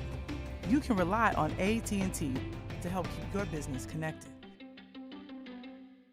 Of the president than Biden supporters, who seem almost like they support Biden because they don't like Trump. And so how can Biden get people excited about his campaign and make sure they go vote despite all the challenges to voting this year? Thanks, Amber. You're seeing on your screen there sort of the pre-show happening on the debate stage. We'll, of course, bring you the debate live and uninterrupted once it begins at 9 o'clock Eastern Time. That's in about 15 minutes, and it's a 90-minute debate. And we'll be back afterwards at 10:30 Eastern Time with our panelists to talk about all the details. So stay with us throughout this entire night. Natalie Jennings, you know, we were looking at these various topics for tonight. The economy is a big one. It's one that Chris Wallace, the moderator, has chosen as one of these topic chunks. And the economy is something that President Trump still polls well on. But let's talk about the tax returns and how they may factor into that chunk of the evening. Right. This is something that we're going to hear Joe Biden bring up almost certainly if Chris Wallace doesn't first. President Trump sort of blamed this on the fake news and said that it was illegally gotten. But Vice President Biden can bring this kind of in a unique way. He's already been talking about how Trump has the best interests of wealthy people at heart. But he can also talk about sort of the concerns that a lot of people have about whether this gives foreign people leverage over Trump. There's just a lot of material he can plumb from this, and he got this gift dropped to him 2 days before this debate. So you can bet that he's coming armed with a lot of questions about it. All right, Natalie Jennings, I'm sure you have a busy night in store. Thank you so much for joining us. James Hohmann, let's go to you. You know, President Trump's rebuttal about the New York Times story has been, as Natalie pointed out, to call it fake news or claim that they were gotten illegally. The New York Times says no, that is not true, that nothing illegal happened. The people who were their sources for this had legal access to those records. We haven't really yet heard the president give a full-throated response or fact check, let's say, anything in the article. I'd like to hear where you think this leaves him tonight. What I think we're going to hear from the president is that he's smart. That's his impulse, is to, go from calling it fake news to saying that it was illegal, which would confirm that these returns are authentic, to saying this shows that I understand the system. This is what he did in 2016 when we had some inkling of this, was to say, I took advantage of the tax code, and it's a bad tax code, and that's why we pursued tax reform, even though that in many ways helped him. So I think that that's where this is going, just because the president's impulse is to compliment himself in his handling of things. And so I think he'll say, if you're paying more in taxes, that's your problem, not mine. The risk there is that he seems callous to middle-class people. But I do think, I've talked to some voters and talked to some strategists about this. There are a lot of Republicans who see the story in the Times and aren't kind of horrified that they pay more taxes than the president, but are kind of impressed that he was able to take advantage of the system this way. James, it's important to point out what that defense was back in 2016. The president saying, I understand the tax code better than anyone who's run for president. So employing that sort of hyperbole to talk about, as you said, that he was able to do this because he's just smarter. But according to the New York Times report, Donald Trump's businesses were showing major losses and hemorrhaging money year after year. It's not just that he wasn't paying taxes, it's because of the reason that he wasn't making money, James. Right, and I expect that's how Biden will try to frame it. I think he'll say the system is unfair, that Trump, is taking advantage of the system and thinks you're chumps. And then he'll say Donald Trump's actually not a very good businessman. And that gets to the point I was making a minute ago about how Biden needs to improve his standing on the economy, because it is a top of mind issue for a lot of people. Millions and millions of people are still out of work. And so I think one of the ways Biden can prosecute the economic argument is to say, look, people still think that Trump is good on the economy, but look at his businesses. He lost all this money. He inherited all this money. He had everything handed to him, and he squandered it, just like he's run up our national debt, et cetera, et cetera. So I think that's what we'll see Biden pivot toward. Amber, let's talk about the potential for personal attacks tonight. Oh, it's on, Libby. That's based on great reporting by our campaign and White House colleagues. And, what they're saying is President Trump is going to do what we saw him do in 2016 and what he likes to do. Rhonda was talking about this earlier, which is just attack and kind of be almost looming over his opponents. He can't do that on the debate stage in a pandemic. But what we're hearing that the president plans to talk about is Joe Biden's son, Hunter Biden. The president seems to see Hunter Biden as the weak link in Biden's 40 plus year history of public service. He was a central figure in the president trying to pressure Ukraine to make the Bidens look bad, which got the president impeached. A Senate GOP report came out just a week or two ago, rehashing much of that issue, focused on Hunter Biden. I think the struggle for the president is, I was going through some of his campaign's talking points, what he wants to say about Hunter Biden. And, he was on the board of X company in Ukraine when his father was negotiating with Ukraine, or, he got money from the Russians or the Chinese. Is it just the way you have to frame it to make it look really bad is complicated and convoluted. And I don't know that he has time tonight to get that across. In addition, after all his and Senate Republicans looking into this, they've yet to find, direct connection between Hunter Biden, who has said, yeah, it was bad of me to, it wasn't a good look, at least for me to be on these boards while my father was working in these countries, that it actually affected U.S. policy. They haven't found that. So I expect personal attacks. Joe Biden has said he doesn't want to get baited into these. His family, he knows, is a soft spot, something that could get him riled up in a good, or some of his supporters see a bad way. But I also question how effective, coming from the president, they might be, especially directed toward Biden's family, for the reasons I just outlined. Amber, our colleague Matt Visor, who's been covering the campaign, tweeted out that he wouldn't be surprised if Joe Biden used the same response to an 83-year-old farmer in Iowa who challenged him about Hunter. And Joe Biden said, "You're a damn liar, man." And then Matt said, that Joe Biden also challenged the gentleman to do push-ups. And Matt said, we might even see that tonight. So we'll see where things go. I guess I'm interested as well, Amber, to see if there are attacks on President Trump's family and personal attacks related to, say, Ivanka Trump. And the New York Times reporting that she was not only paid as someone working for the Trump organization, but was also given hundreds of thousands of dollars in consulting fees at the same time. Yeah, the New York Times reporting paints her as complicit in the president trying to essentially dodge having to pay taxes amid his business is struggling. In addition to that, I think you're absolutely right, Libby, that the president's family, for every rock he throws out at the Biden family, Joe Biden can throw it right back at him. And that's in part because the president's family has played a hugely prominent role in his presidency, in his White House. I mean, right as he got into office, Ivanka Trump was, one of his senior advisors.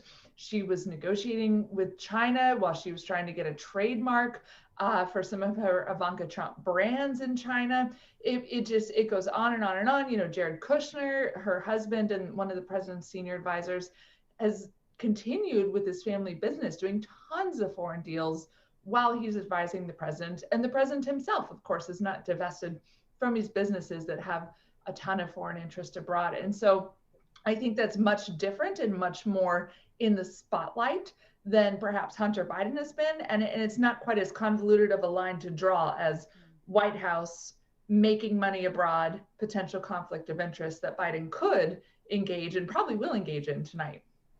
Well, moderator Chris Wallace has chosen a series of topics, and they'll stay on those topics for about 15 minutes. The last one is the integrity of the election.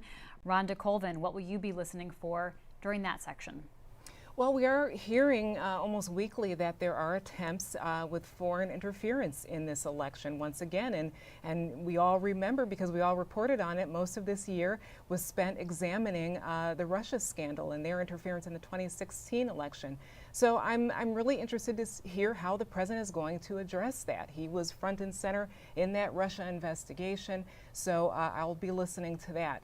But I'm also going to be listening for things that aren't on the formal topic list. Climate change is not one of the things on the topic list, and I know 36 U.S. senators did write a letter to the commission on presidential debates and said that that is an issue that needs to be a part of this debate. You have wildfires going on in California. You have in the southern United States a kind of unprecedented hurricane season. So climate science is certainly a part of our politics right now and something voters care about. So I'm interested to see if that's worked into any of the other existing topics.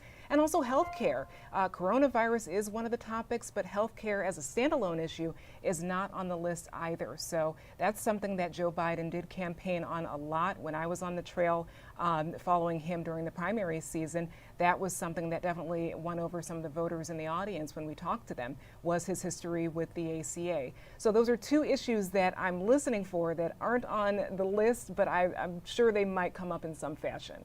Great. Thanks so much, Rhonda. And of course, we have 3 debates happening this season. We'll also have a vice presidential debate, and we'll be covering that live as well.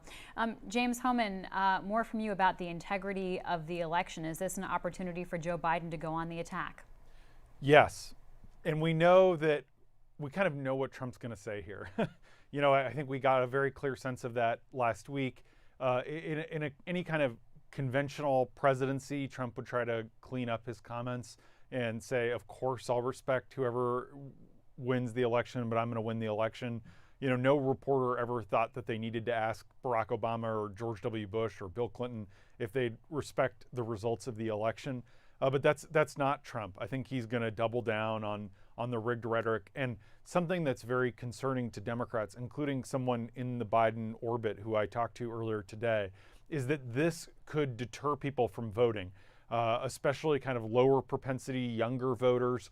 If they believe that the election is rigged or that their vote's somehow not going to count, or that it's kind of a preordained outcome that the election's going to be stolen somehow from the Democrats, they may not participate at all. So I think what you'll see is Biden on the attack, but also Biden trying to reassure people about the process, about the validity of voting by mail, and to kind of make sure that the whole election process retains a legitimacy.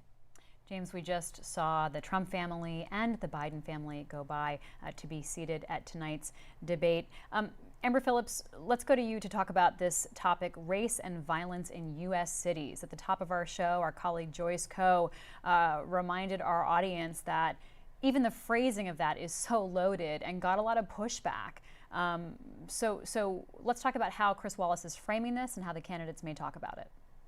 Yeah, well, let me start with Chris Wallace, because like you said, Libby, he gets to choose these topics.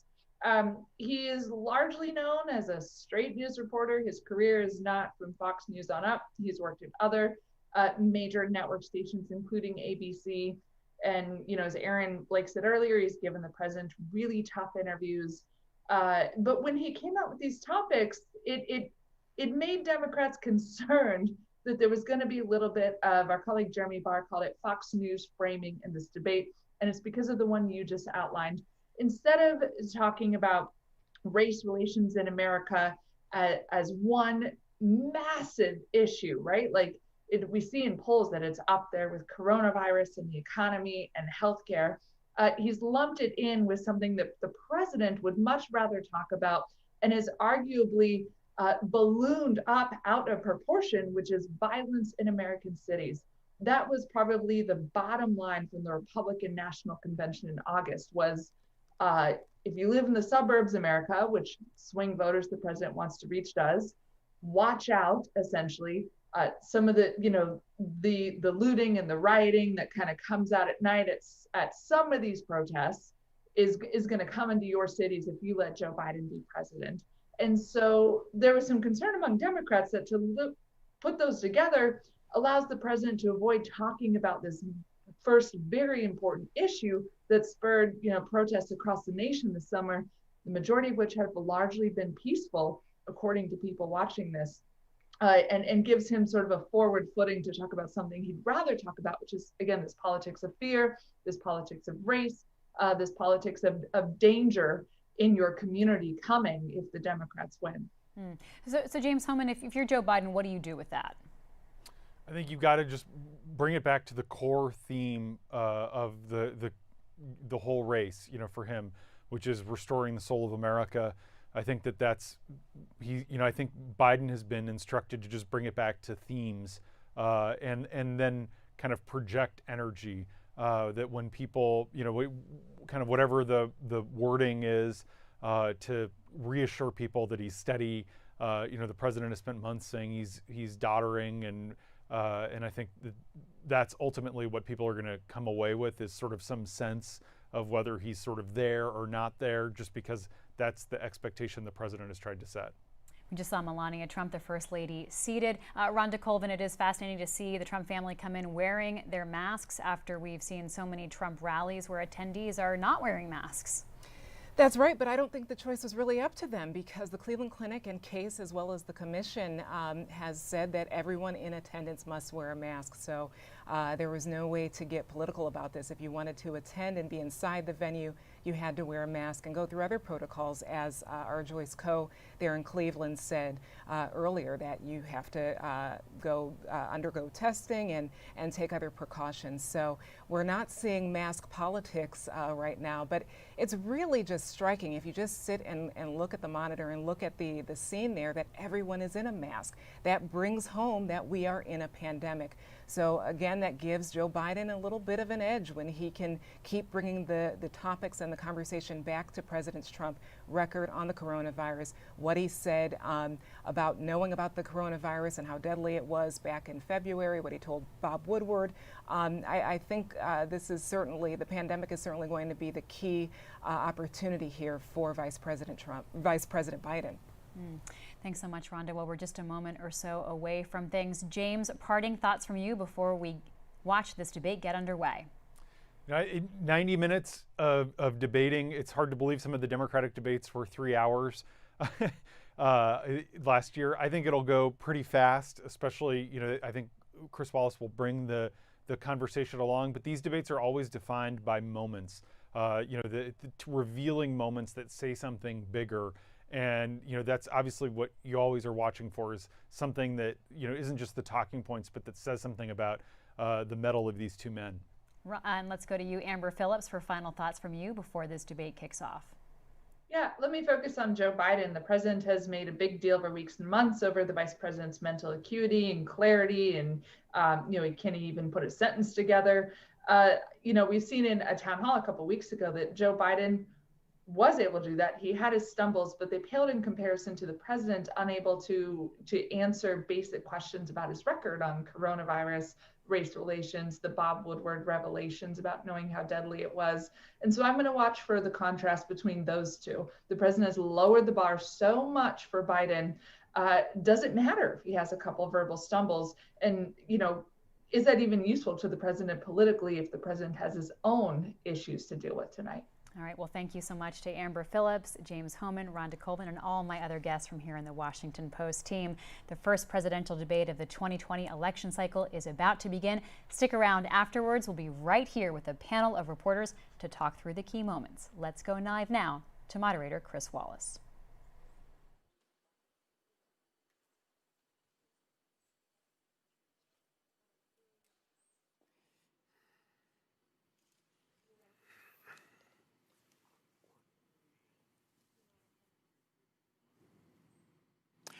Good evening from the Health Education campus of Case Western Reserve University and the Cleveland Clinic. I'm Chris Wallace of Fox News, and I welcome you to the first of the 2020 presidential debates between President Donald J. Trump and former Vice President Joe Biden. This debate is sponsored by the Commission on Presidential Debates. The commission has designed the format, 6 roughly 15-minute segments, with 2-minute answers from each candidate to the first question, then open discussion for the rest of each segment. Both campaigns have agreed to these rules. For the record, I decided the topics and the questions in each topic. I can assure you, none of the questions has been shared with the commission or the two candidates. This debate is being conducted under health and safety protocols designed by the Cleveland Clinic, which is serving as the health security advisor to the commission for all 4 debates. As a precaution, both campaigns have agreed the candidates will not shake hands at the beginning of tonight's debate. The audience here in the hall has promised to remain silent. No cheers, no boos or other interruptions, so we, and more importantly you, can focus on what the candidates have to say. No noise except right now, as we welcome the Republican nominee, President Trump, and the Democratic nominee, Vice President Biden.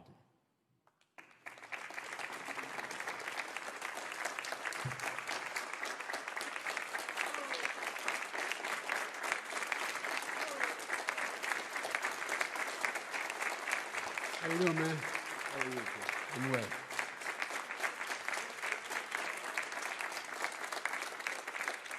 Gentlemen, a lot of people have been waiting for this night, so let's get going. Our first subject is the Supreme Court.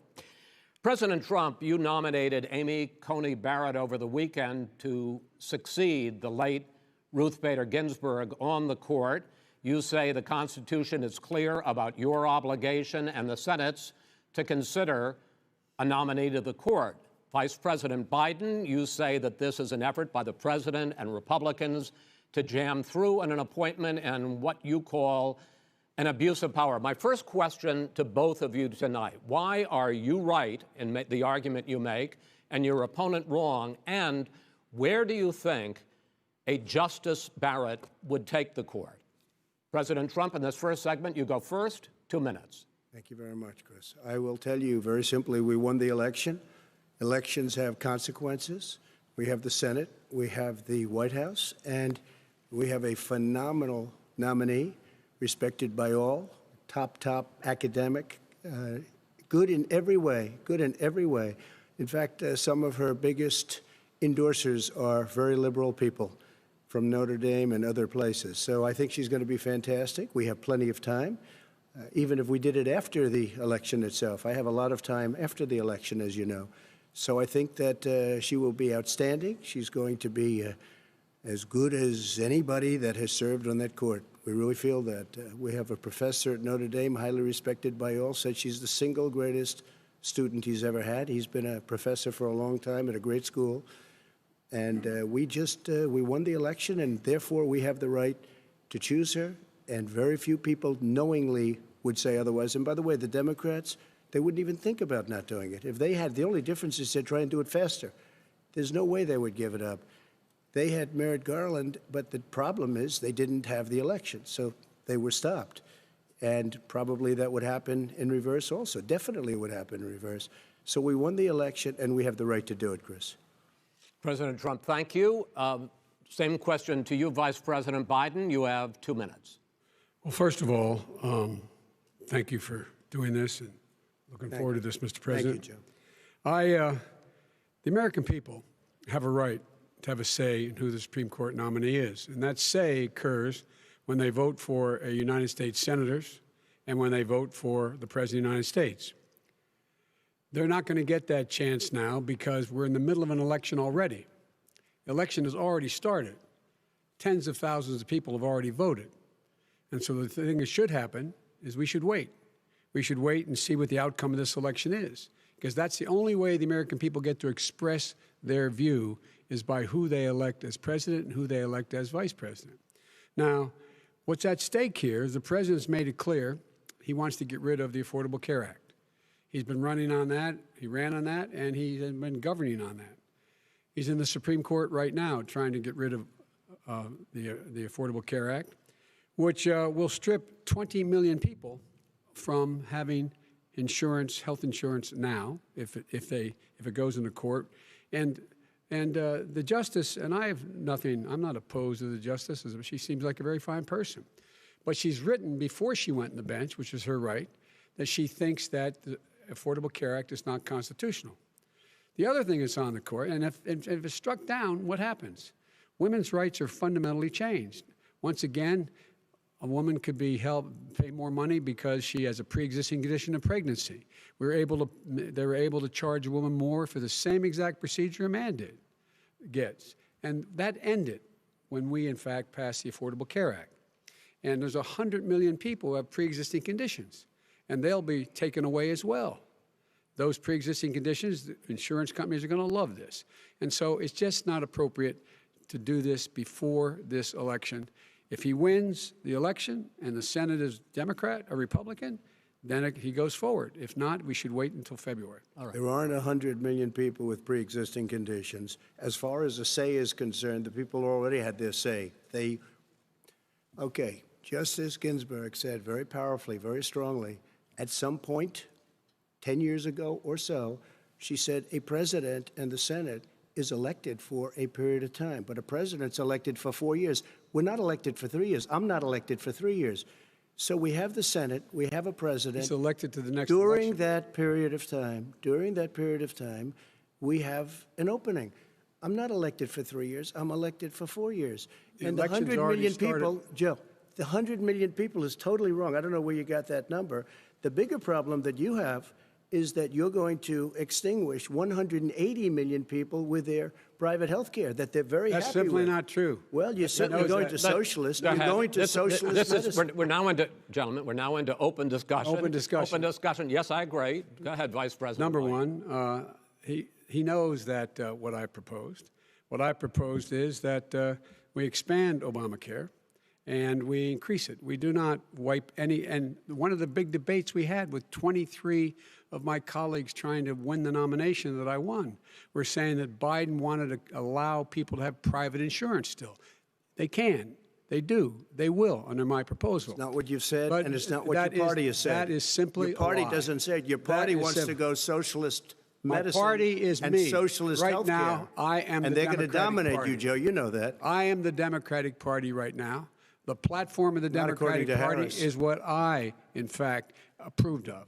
What I approved of. Now, here's the deal. The deal is that it's going to wipe out pre-existing conditions. And by the way, the 200,000 people that have died on his watch, how many of those have survived? Well, there's 7 million people that contracted COVID. What does it mean for them going forward if you strike down the Affordable Care Act. Joe, you've had Pre-existing 308,000 military people dying because you couldn't provide them proper health care in the military. So don't tell me I'm about happy this. to talk about And this. if you were here, Look, it here's wouldn't the be deal. 200, it would be 2 million people because you were very late on the draw. You Late didn't on want the me to draw. ban China, which was heavily infected. You didn't want me to ban All right, gentlemen, Europe, which no, was heavily Mr. President, You would have Mr. been much President, later, Joe. Mr. President, much later. Mr. President, You're talking about 2 million people. You're not Mr. gonna be able to President, as shut a him up. moderator, we are going to talk about COVID in the next segment, but go ahead. Let me finish. The point is that the president also is opposed to Roe v. Wade. That's on the ballot as well in the court. And so that's also at stake right now. And so the election is already You don't know it's on the begun. ballot. Why is it on the ballot? Because Why is it you on the said ballot? It's not you're- on the ballot. It's on the ballot in the I court. don't think so. In the court. Well, There's nothing happening there. Donald, would you And just you don't be quiet know for a her minute? view on Roe v. Wade. You I don't don't know her know. view. Well, all right. Let's talk. We got a lot to unpack here, gentlemen. We got a lot of time. So, on health care, and then we'll come back to Roe v. Wade. All right. Mr. President, the Supreme Court will hear a case a week after the election in which the Trump administration, along with 18 state attorneys general, are seeking to overturn That's right. Obamacare, to end Obamacare. You have spent the last... Because they want to give good health care. If I may ask my question, sir. Good health care. Over the last 4 years, you have promised to repeal and replace Obamacare, but you have never in these 4 years come up with a plan, a comprehensive plan Yes, to I have. replace Obamacare. Of course I have. Well, I got rid of the individual mandate. I'm going to give you an Excuse opportunity. me. I got rid of the individual mandate, which was a That is big not a chunk of comprehensive Obamacare. plan. That is absolutely a big thing. That was That- the worst I part of didn't ask, Obamacare. Sir, Chris, you're that was the debating him, worst not part me. of Obamacare. Let me ask my question. Well, I'll ask Joe. The no, individual I- mandate was the most unpopular Mr. Vice Pre- aspect of Mr. Obamacare. I President, got rid of it. I'd like you and to, we will protect Mr. people President, with I'm the pre-existing moderator of this conditions. debate, and I would like you to let me ask my question, and then you can answer your ahead. question. You, in the course of these 4 years, have never come up with a comprehensive plan to replace Obamacare, and just this last Thursday, you signed a largely symbolic executive order to protect people with pre-existing conditions 5 days before this debate. So my question, sir, is what is the Trump health care plan? Fine. Well, first of all, I guess I'm debating you, not him, but that's okay. I'm not surprised. Let me just tell you something, that there's nothing symbolic. I'm cutting drug prices. I'm going with favored nations, which no president has the courage to do because you're going against Big Pharma. Drug prices will be coming down 80 or 90%. You could have done it during your 47-year period in government, but you didn't do it. Nobody's done it. So we're cutting health care. What about All of the pre-existing things that conditions? we've done, He has not cut insulin. health I give care. you an example. Insulin. It was destroying families, destroying people. The cost. I'm getting it for so cheap.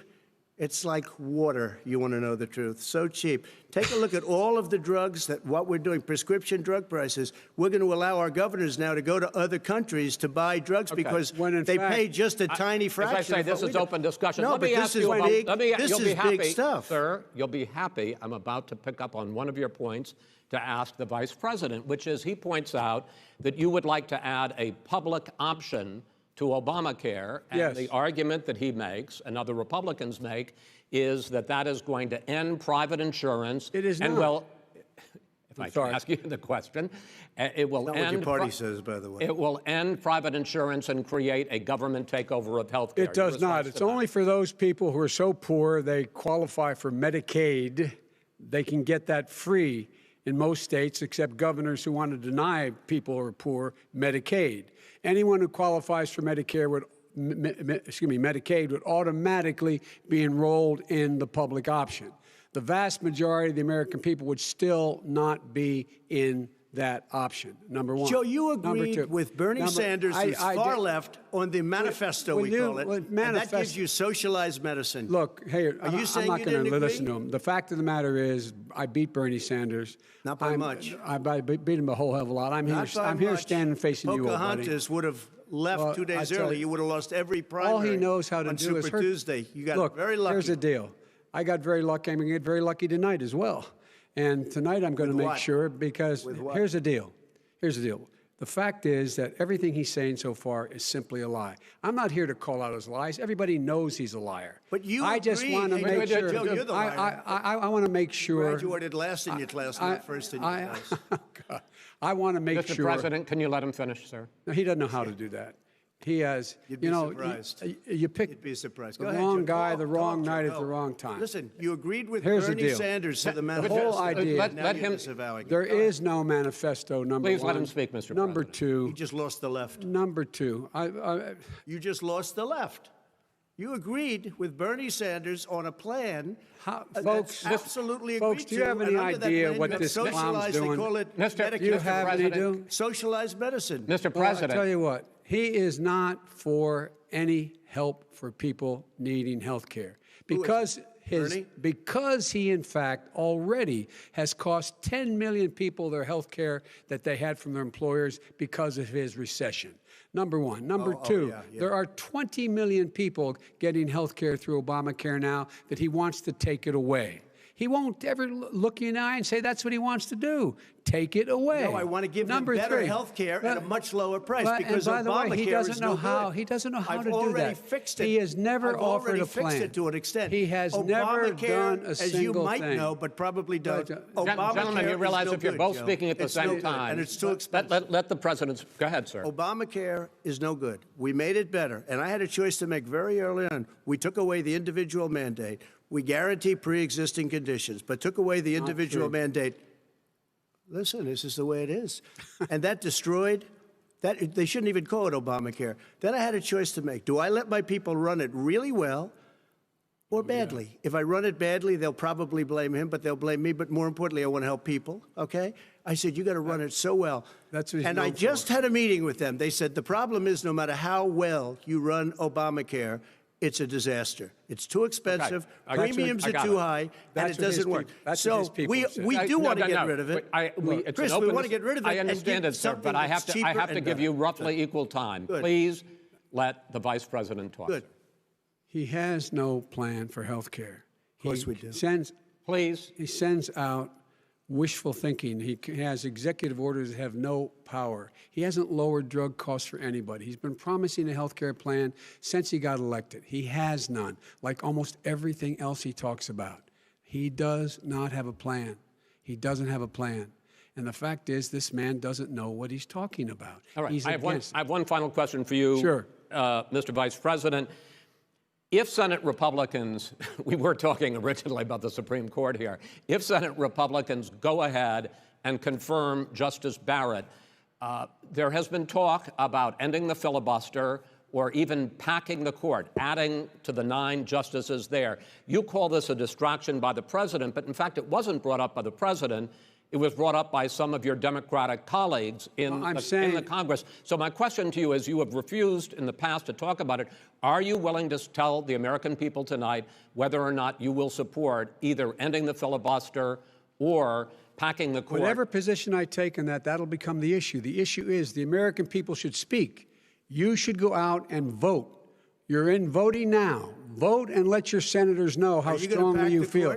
Vote now. Are you gonna pack the Make court? sure you, in fact, let people know He doesn't want you're a to answer the senator. question. I'm not going to answer the question Why because wouldn't you answer that because question? the question you want to put a is lot of the new question Supreme Court is justices, the radical question- left. Will you shut up, man? Listen, who is on your list, Joe? This Who's is on your so list? Right. Gentlemen, I think this we've is ended so this. He's going to pack the court. We have I'm not going to give a list. We have ended this segment. We're going to move on to the second segment. That was really a productive segment, wasn't it? Keep yapping, man. The people understand, Joe. They sure 47 years you've done nothing. They understand. All right. The second subject is COVID-19, which is an awfully serious subject, so let's try to be serious about it. We have had more than 7 million cases of coronavirus in the United States, and more than 200,000 people have died. Even after we produce a vaccine, experts say that it could be months or even years before we come back to anything approaching normal. My question for both of you is, based on what you have said and done so far and what you have said you would do starting in 2021, why should the American people trust you more than your opponent to deal with this public health crisis going forward? in this case, the question goes to you first, sir. 2 minutes uninterrupted. Good luck. 200,000 dead. As you said, over 7 million infected in the United States. We, in fact, have 4% of the world's population, 20% of the deaths. 40,000 people a day are contracting COVID. In addition to that, about between 750 and 1,000 people a day are dying. When he was presented with that number, he said, it is what it is. Well, it is what it is because you are who you are. That's why it is. The president has no plan. He hasn't laid out anything. He knew all the way back in February how serious this crisis was. He knew it was a deadly disease. What did he do? He's on tape as acknowledging he knew it. He said he didn't tell us or give people a warning of it because he didn't want to panic the American people. You don't panic. He panicked. In addition to that, what did he do? He went in and we were insisting that the people we had on the ground in China should be able to go to Wuhan and determine for themselves how dangerous this was. He did not even ask Xi to do that. He told us what a great job Xi was doing. He said we owe him a debt of gratitude for being so transparent with us. And what did he do then? He then did nothing. He waited and waited and waited. He still doesn't have a plan. I laid out back in March exactly what we should be doing. And I laid out again in July what we should be doing. We should be providing all the protective gear possible. We should be providing the money the House has passed in order to be able to go out and get people the help they need to keep their businesses open schools. It costs a lot of money. You should get out of your bunker and get out of the sand trap and get in your golf course and go in the Oval Office and bring together the Democrats and Republicans and fund what needs to be done now to save lives. So if we would have listened to you. You have 2 minutes, sir. If we would have listened to you, the country would have been left wide open. Millions of people would have died, not 200,000, and one person is too much. It's China's fault. It should have never happened. They stopped it from going in, but it was China's fault. And by the way, when you talk about numbers, you don't know how many people died in China. You don't know how many people died in Russia. You don't know how many people died in India. They don't exactly give you a straight count, just so you understand. But if you look at what we've done, I closed it, and you said he's xenophobic. He's a racist, and he's xenophobic because you didn't think I should have closed our country. Wait a minute. It says 2 minutes. You didn't think we should have closed our country because you thought it was terrible. You wouldn't have closed it for another 2 months. By my doing it early, in fact, Dr. Fauci said, President Trump saved thousands of lives. Many of your Democrat governors said, President Trump did a phenomenal job. We worked with the governor. Oh, really? Go take a look. The governors said I did a phenomenal job. Most of them said that. In fact, people that would not be necessarily on my side said that. President Trump did a phenomenal job. We did. We got the gowns. We got the masks. We made the ventilators. You wouldn't have made ventilators. And now we're weeks away from a vaccine. We're doing therapeutics already. Fewer people are dying when they get sick. Far fewer people are dying.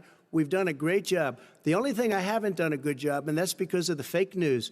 No matter what you say to them, they give you bad press on it. It's just fake news. They give you good press. They give me bad press because that's the way it is, unfortunately. But let me just tell you something. I don't care. I've gotten used to it.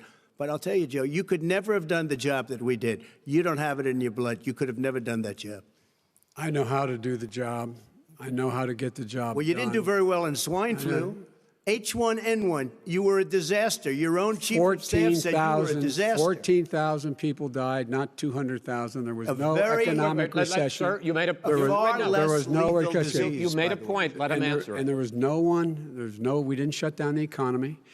This is his economy he's shut down. The reason it's shut down is because, look, you folks at home, how many of you got up this morning and had an empty chair at the kitchen table because someone died of COVID? How many of you were in a situation where you lost your mom or dad and you couldn't even speak to them? You had a nurse holding a phone up so you could, in fact, say goodbye. You would have lost far more people. Far more people. And you would have been. And by the way, his own CDC director says we could lose as many as another 200,000 people between now and the end of the year. And he held up. He said, if we just wear a mask, we can save half those numbers. Just a mask.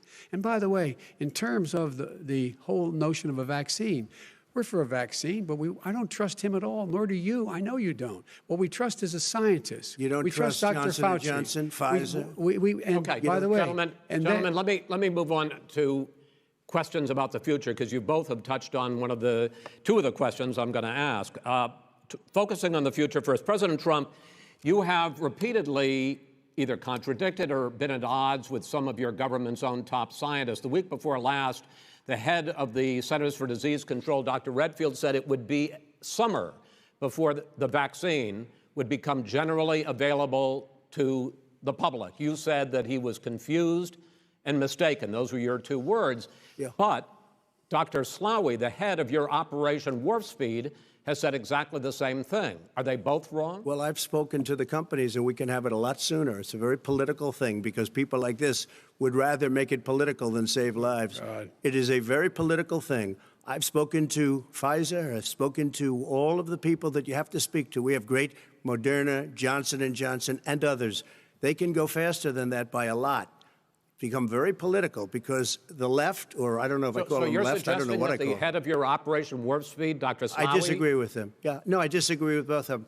And he didn't say that. He said it could be there, but it could also be much sooner. I had him in my office 2 days ago. He talked about the summer, sir, before it's generally available. Just like he said it's a Redfield. possibility that we'll have the answer before November 1st. It could also I'm be talking after about when it's that. generally available. Well, we're going to deliver it right away. We have the military all set up. Logistically, they're all set up. We have our military that delivers soldiers, and they can do 200,000 a day. They're going to be This delivering is the same man It's who all told set you up. by Easter this would be gone away. By the warm weather, it'd be gone. Miraculous, like a miracle.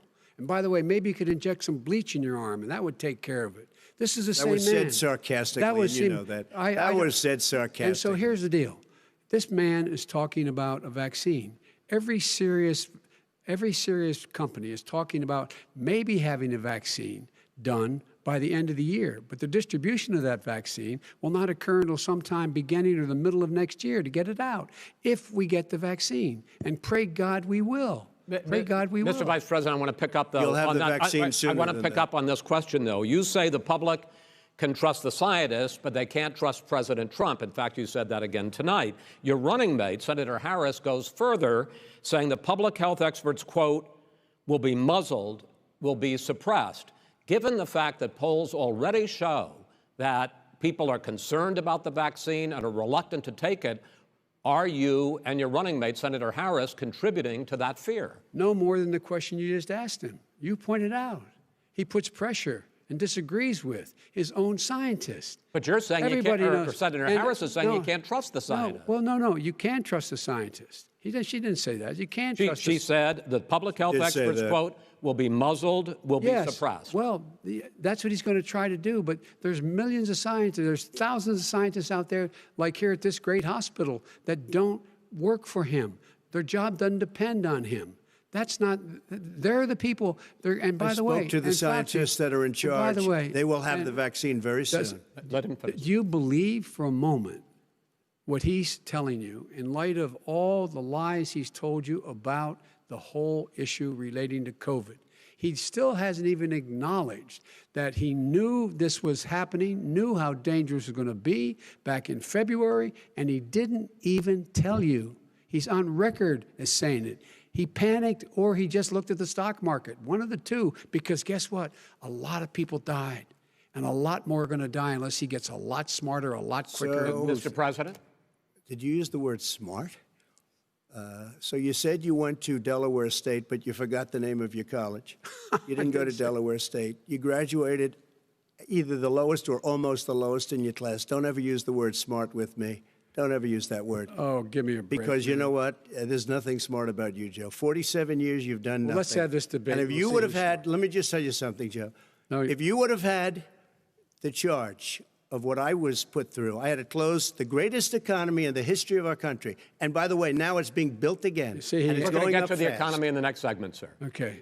It's going up fast. Okay. When it it comes to how the virus has been handled so far, the two of you have taken very different approaches, and this is going to affect how the virus is handled going forward by whichever of you ends up becoming the next president. I want to quickly go through several of those. Reopenings.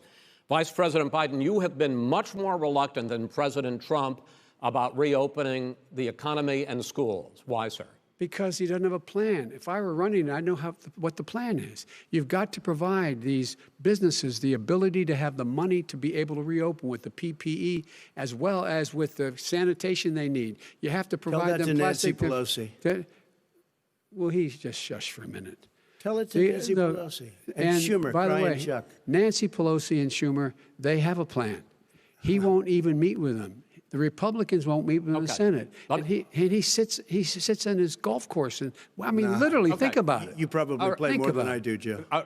What about this question of reopenings and the fact? Well, he wants to shut down this country. And I want to keep it open. And we did a great thing by shutting it down. Wait a minute, Joe. Let me shut you down for a second, Joe, just for 1 second. He wants to shut down the country. We just went through it. We had to because we didn't know anything about the disease. Now we found that elderly people with heart problems and diabetes and different problems are very, very vulnerable. We learned a lot. Young children aren't. Even younger people aren't. We've learned a lot. But he wants to shut it down. More people will be hurt by continuing. If you look at Pennsylvania, if you look at certain states that have been shut down, they have Democrat governors all. One of the reasons they're shut down is because they want to keep it shut down until after the election on November 3rd. I want to move on to another because subject. it's a I want to political move on to another thing. subject. But those states are not doing well that are shut down right now. Respond to that. President Trump, you have begun to increasingly question the effectiveness of masks as a disease preventer. And in fact, recently you have cited the issue of waiters touching their masks and touching plates.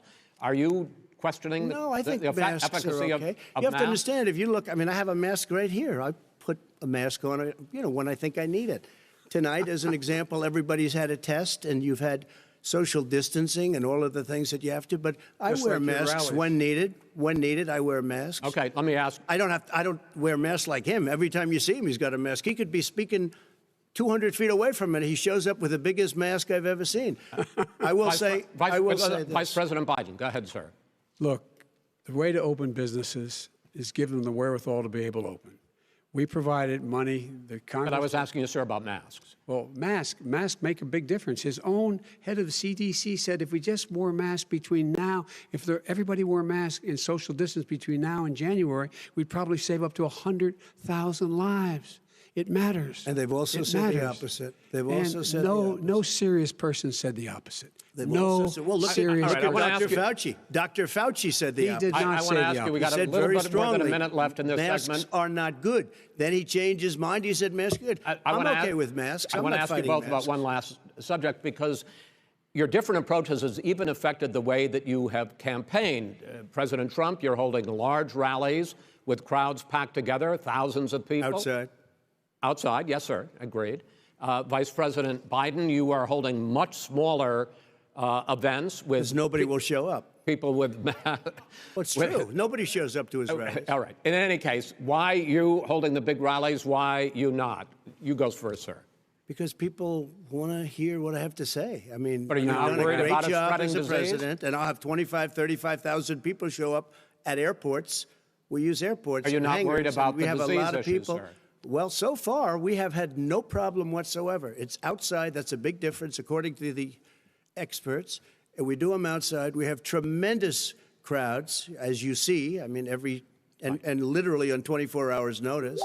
And Joe does the circles and has 3 people someplace. Okay. By the way, did you see one of the last big rallies he had? And a reporter came up to him to ask him a question. He said, no, stand back. Put on your mask. Put on a mask. Have you been tested? I'm way far away from those other people. That's what he said. I can't. I'm going to be okay. He's not worried about you. He's not worried about the people out there breathing in one another. We've had no negative effect. No negative effect. We've had no negative effect. And we've had 35,000, 40,000 people at these rallies. Just quickly finish up because I want to move on to our next. Yes, I would. He's been totally irresponsible the way in which he has handled the social distancing and people wearing masks, basically encouraged them not to. All right. He's a fool on this. If you could get the crowds, you would have done the same thing. But you can't. Nobody cares. Gentlemen, can we move on to the economy? Gentlemen, can we move on to the economy? Yes. The economy is, I think it's fair to say, recovering faster than expected from the shutdown. Much faster. In the second quarter. The unemployment rate fell to 8.4% last month. The Federal Reserve says the hit to growth, which is going to be there, is not going to be nearly as big as they had expected. President Trump, you say we are in a V-shaped recovery. Vice President Biden, you say it's more of a K-shape. What difference does that mean to the American people in terms of the economy? President Trump, in this segment, you go first.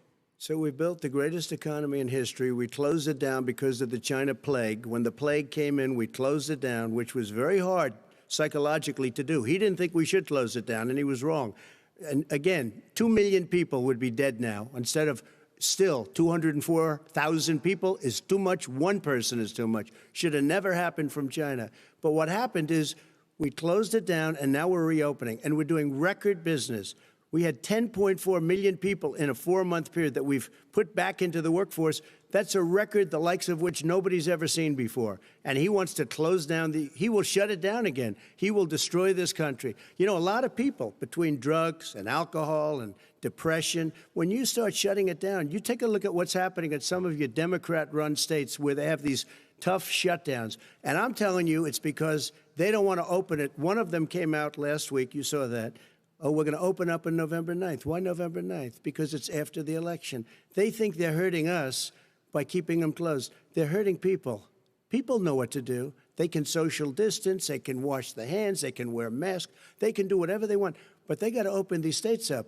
When you look at North Carolina, when you look, and these governors are under siege, Pennsylvania, Michigan, and a couple of others, you got to open these states up. It's not fair. You're talking about almost it's like being in prison. And you look at what's going on with divorce, look at what's going on with alcoholism and drugs. It's a very, very sad thing. And he'll close down the whole country. This guy will close down the whole country and destroy our country. Our country is coming back incredibly well, setting records as it does it. We don't need somebody to come in and say, let's shut it down. All right. Your 2 minutes, sir. We're now moved to you. As I said, posing the question, the president says it's a V-shaped recovery. You say it's a K-shaped recovery. What's the difference? The difference is millionaires and billionaires like him in the middle of the COVID crisis have done very well. Billionaires have made another $300 billion because of his profligate tax proposal, and he only focused on the market. But you folks at home, you folks living in Scranton and Claymont and all the small towns and working class towns in America, how well are you doing? This guy paid a total of $750 in taxes. Sir, wait, no, sir, it's just wrong state. Yeah, I understand. You've agreed to the 2 minutes, so please let him have it. Do I get my time back? The fact is that he has, in fact, worked on this in a way that he's going to be the first president of the United States to leave office having fewer jobs in his administration than when he became president. Fewer jobs than when he became president. First one in American history. Secondly, the people who have lost their jobs are those people who have been on the front lines, those people who have been saving our lives, those people who have been out there dying, people who've been putting themselves in the way to make sure that we could all try to make it. And the idea that he is insisting that we go forward and open when you have almost half the states in America with a significant increase in COVID deaths and COVID cases in the United States of America. And he wants to open it up more. Why does he want to open it up? Why doesn't he take care of the American? You can't fix the economy until you fix the COVID crisis. And he has no intention of doing anything about making it better for you all at home in terms of your health and your safety. Schools, why aren't schools open? Because it costs a lot of money to open them safely. You know, they were going to give, his administration was going to give the teachers and school students masks. And then they decided, no, couldn't do that because it's not a national emergency, not a national emergency. They've done nothing to help small businesses, nothing. They're closing. 1 in 6 is now gone. He ought to get on the job and take care of the needs of the American people so we can open safely. All right, your time is up, sir. Well, we are going to get to... I have to respond to that. Well, you both had 2 minutes, sir. Excuse me, he made a statement. So did you. People want their schools open. They don't want to be shut down. They don't want their state shut down. They want their restaurants. I look at New York. It's so sad what's happening in New York. It's almost like a ghost town. And I'm not sure it can ever recover what they've done in New York. People want their places open. They want to get back to their lives. They'll be careful, but they want their schools open. I'm the one that brought back football. By the way, I brought back Big Ten football. It was me, and I'm very happy to do it. And the people of Ohio are very proud of me. And you know how I found out? When he took Gentlemen, the we're going to ad. get to your economic plans going forward in a moment. But first, Mr. President, as you well know, there's a new report that in 2016, the year you were elected president, and 2017, your first year as president, that you paid $750 a year in federal income tax each of those years. I know that you pay a lot of other taxes, but I'm asking you the specific question. Is it true that you paid $750 in federal income taxes each of those 2 years? I paid millions of dollars in taxes, millions of dollars of income tax. And let me just tell you, there was a story in one of the papers. Show us your tax I paid returns. $38 million one year. I paid $27 million Show us your tax one year. returns. I went...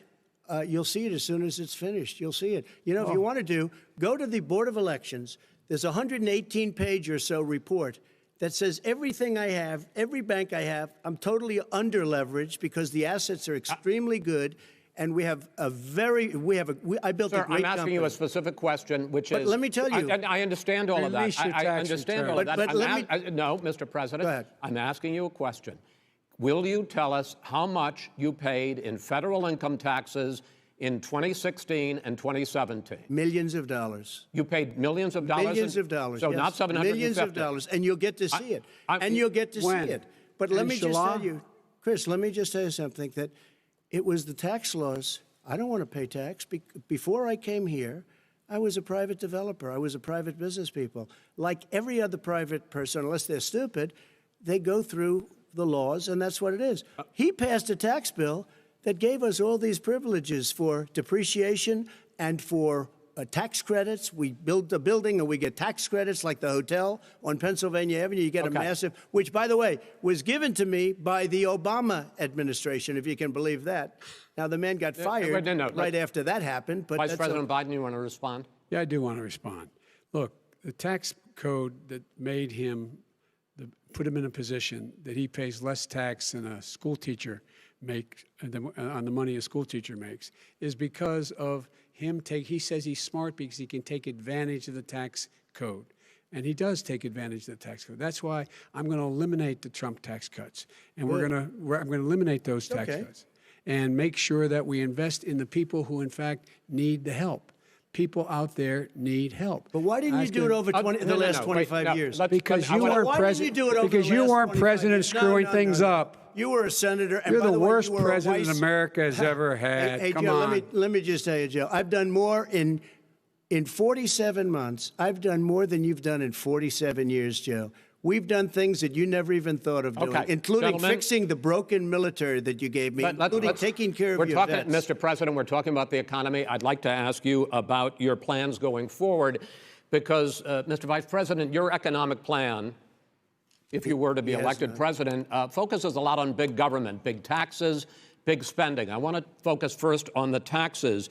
You propose more than $4 trillion over a decade in new taxes on individuals making more than $400,000 a year and on corporations. President Trump says that kind of an increase in taxes is going to hurt the economy as it's just coming out of a recession. Well, just take a look at what as the analysis done by Wall Street firms points out that my economic plan would create 7 million more jobs than his in 4 years, number one. And number two, it would create an additional $1 trillion in economic growth, because it would be about buying American. That we're going to make this federal government spend $600 billion a year on everything from ships to steel to buildings and the like. And under my proposal, we're going to make sure that every penny of that has to be made by a company. But respectfully, sir, I'm talking about taxes, not spending. By the way, I'm going to eliminate a significant number of the tax. I'm going to make the The corporate tax, 28%. It shouldn't be 21%. You have 91 companies, in the Fortune 500 who don't pay a single penny in tax, making billions of dollars. Why didn't you do it before when you were vice president with Obama? Because you, in fact, passed that. That was right. your tax proposal. I got it done. And you know what happened? Yeah, you got it done. Our economy boomed like it's never boomed. The economy is busted. Mr. President, Mr. President, let me pick up on that. You would continue your free market approach, lower taxes, more deregulation, correct? Not lower taxes for the American people. Excuse me. But in Obama's, you talk about the economy booming, it turns out that in Obama's final 3 years as president, more jobs were created, 1.5 million more jobs than in the first 3 years of your presidency. They had the slowest recovery economic recovery since 1929. It was the slowest recovery. Also, they took over something that was down here. All you had to do is turn on the lights and you pick up a lot. But they had the slowest economic recovery since 1929. Let me tell you about the stock market. When the stock market goes up, that means jobs. It also means 401ks. If you got in, if you ever became president with your ideas, you want to terminate my taxes, I'll tell you what, you'll lose half of the companies that have poured in here will leave, and plenty of companies that are already here, they'll leave for other places. They will leave, and you will have a depression, the likes of which you've never seen. Look, we inherited the worst recession short of a depression in American history. I was asked to bring it back. We were able to have an economic recovery that created the jobs you're talking about. We handed him a booming economy. He blew it. It wasn't booming. Blew it. He blew it. It wasn't booming. It was the weakest recovery since 1929. Is it fair to say he blew it when fact, when there was record low unemployment before COVID? Yeah, but because what he did, even before COVID, manufacturing went in the hole. Excuse number me, one. Chris. Wait. Number two. Chris. Number three. They said it would take. No, you're on number two. No. Chris. They said it would take a miracle to bring back manufacturing. I brought back 700,000 jobs. They brought back nothing. They gave up on manufacturing. Part of my standard fare. I'm the guy that brought back the automobile industry. All right, let him. We brought back. I was asked to bring back Chrysler and General Motors. We brought them back right here in the state of Ohio and Michigan. He blew it. They're gone. He blew it. And in fact, they're going. Ohio had the best year it's ever had last year. Michigan had the best year they've ever had. That is not true. Many car companies came in from Germany, from Japan, went to Michigan, went to Ohio. They're not having. And they didn't come in with you. Mr. Vice President, go ahead. And so you take a look at what he's actually done. He's done very little. His trade deals are the same way. He talks about these great trade deals. You know, he talks about the art of the deal. China's perfected the art of the steal. We have a higher deficit with China now than we did before. We have the highest trade deficit with Mexico. China ate your lunch, down 18%. China ate your lunch, Joe, and no wonder your son goes in and he takes out billions of dollars, to manage. He makes millions of dollars. And also, while we're at it, why is it, just out of curiosity, the mayor of Moscow's wife gave your son $3.5 million. What did he do to deserve it? What did he do with Burisma to deserve $183,000? None of that is true. Let him answer. None of that is true. Oh, really? He didn't get $3.5 million? Mr. President, totally, Mr. President, please. Totally discredited. Totally discredited. And by the way, well, wait, he didn't get $3.5 million, Joe? Mr. Vice, he got $3.5 million. It is not true. Oh, really? Mr. President, it's an open discussion, please. It's a fact. Well, you have raised an issue. Let the Vice President answer. Discredited. Did Burisma pay him $183,000 a month with no experience in energy? Mr. President, my son did nothing wrong at Burisma. I think he did. Mr. President, let him answer. He doesn't want to let me answer because he knows I have the truth. His position has been totally, thoroughly discredited. By who? And the media? By everybody. Well, by the media, by our allies, by the World Bank, by everyone has discredited. Matter of fact, even the people who testified under oth. So let me ask you this, Joe. No, go ahead, Mr. I'm listening to you. You got $3.5 million from Moscow. He testified under oath in his administration, said, I did my job and I did it very well. Oh, I really? did it I'd honorably. like to know who they are. Well, I'll give you the list of the people who testified. No, go ahead, sir. Sure, you've already fired most of them because they did a good job. Some people don't do a good job. with you. Go ahead. they You say- get the wait a minute. You get the final word, Mr. Well, it's hard to get any word in with this clown. Excuse me. This. Hey, this let me just person. say, No. I'm Mr. President. I'm $3.5 Mr. million, President. Joe. That is simply. Why did not he true. deserve $3.5 million It from did- Moscow? Look, here's the deal. We want to talk about families and ethics. I don't want to do that. I mean, his family we could talk about all night. His family's already. My family already lost wrote. a fortune by coming down and helping us with government. And that's Every- such a, they're right that's here. a- Mr. that's such a Every great. single one of them lost This a is not fortune about by my coming and family or helping his us with family. It's government. about your family, They the didn't American collect $3.5 people. million He for doesn't. nothing. That's not true. It doesn't want to talk about what you need. You, the American people. It's about you. That's what we're talking about. Here. All right, that's Not the, about end here. of that's the end of the segment. We're moving on. He didn't take them. Well, Vice it's a very- President, but Chris, no. Can I be honest? It's a very important Try to be question. honest. He That's a good stood thing. up. No, he stood up, the answer to and the he question is no. threatened Ukraine. No, sir. With $1 billion, if you don't That get rid of is the Russians. you know what? You're absolutely not stop. You're on true. tape doing it. You're going to Not have true. gentlemen. I hate to raise Chris, my voice, but he's I see on it seems tape. to be. Why should I be different than the two of you? So here's the That's a deal. good point. We have 6 segments. We have ended that segment. We're going to go to the next segment. In that segment, you each are going to have 2 uninterrupted moments. In those 2 uninterrupted minutes, Mr. President, you can say anything you want.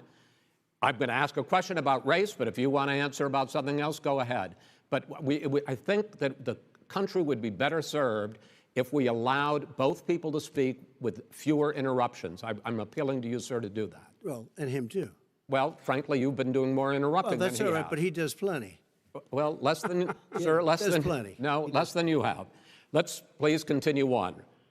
The issue of race. Vice President Biden, you say that President Trump's response to the violence in Charlottesville 3 years ago, when he talked about very fine people on both sides, was what directly led you to launch this run for president. Oh, yeah, sure.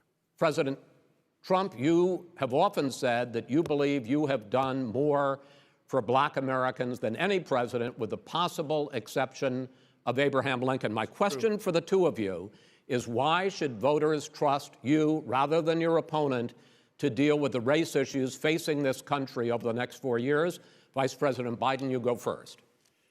It's about equity and equality. It's about decency. It's about the Constitution.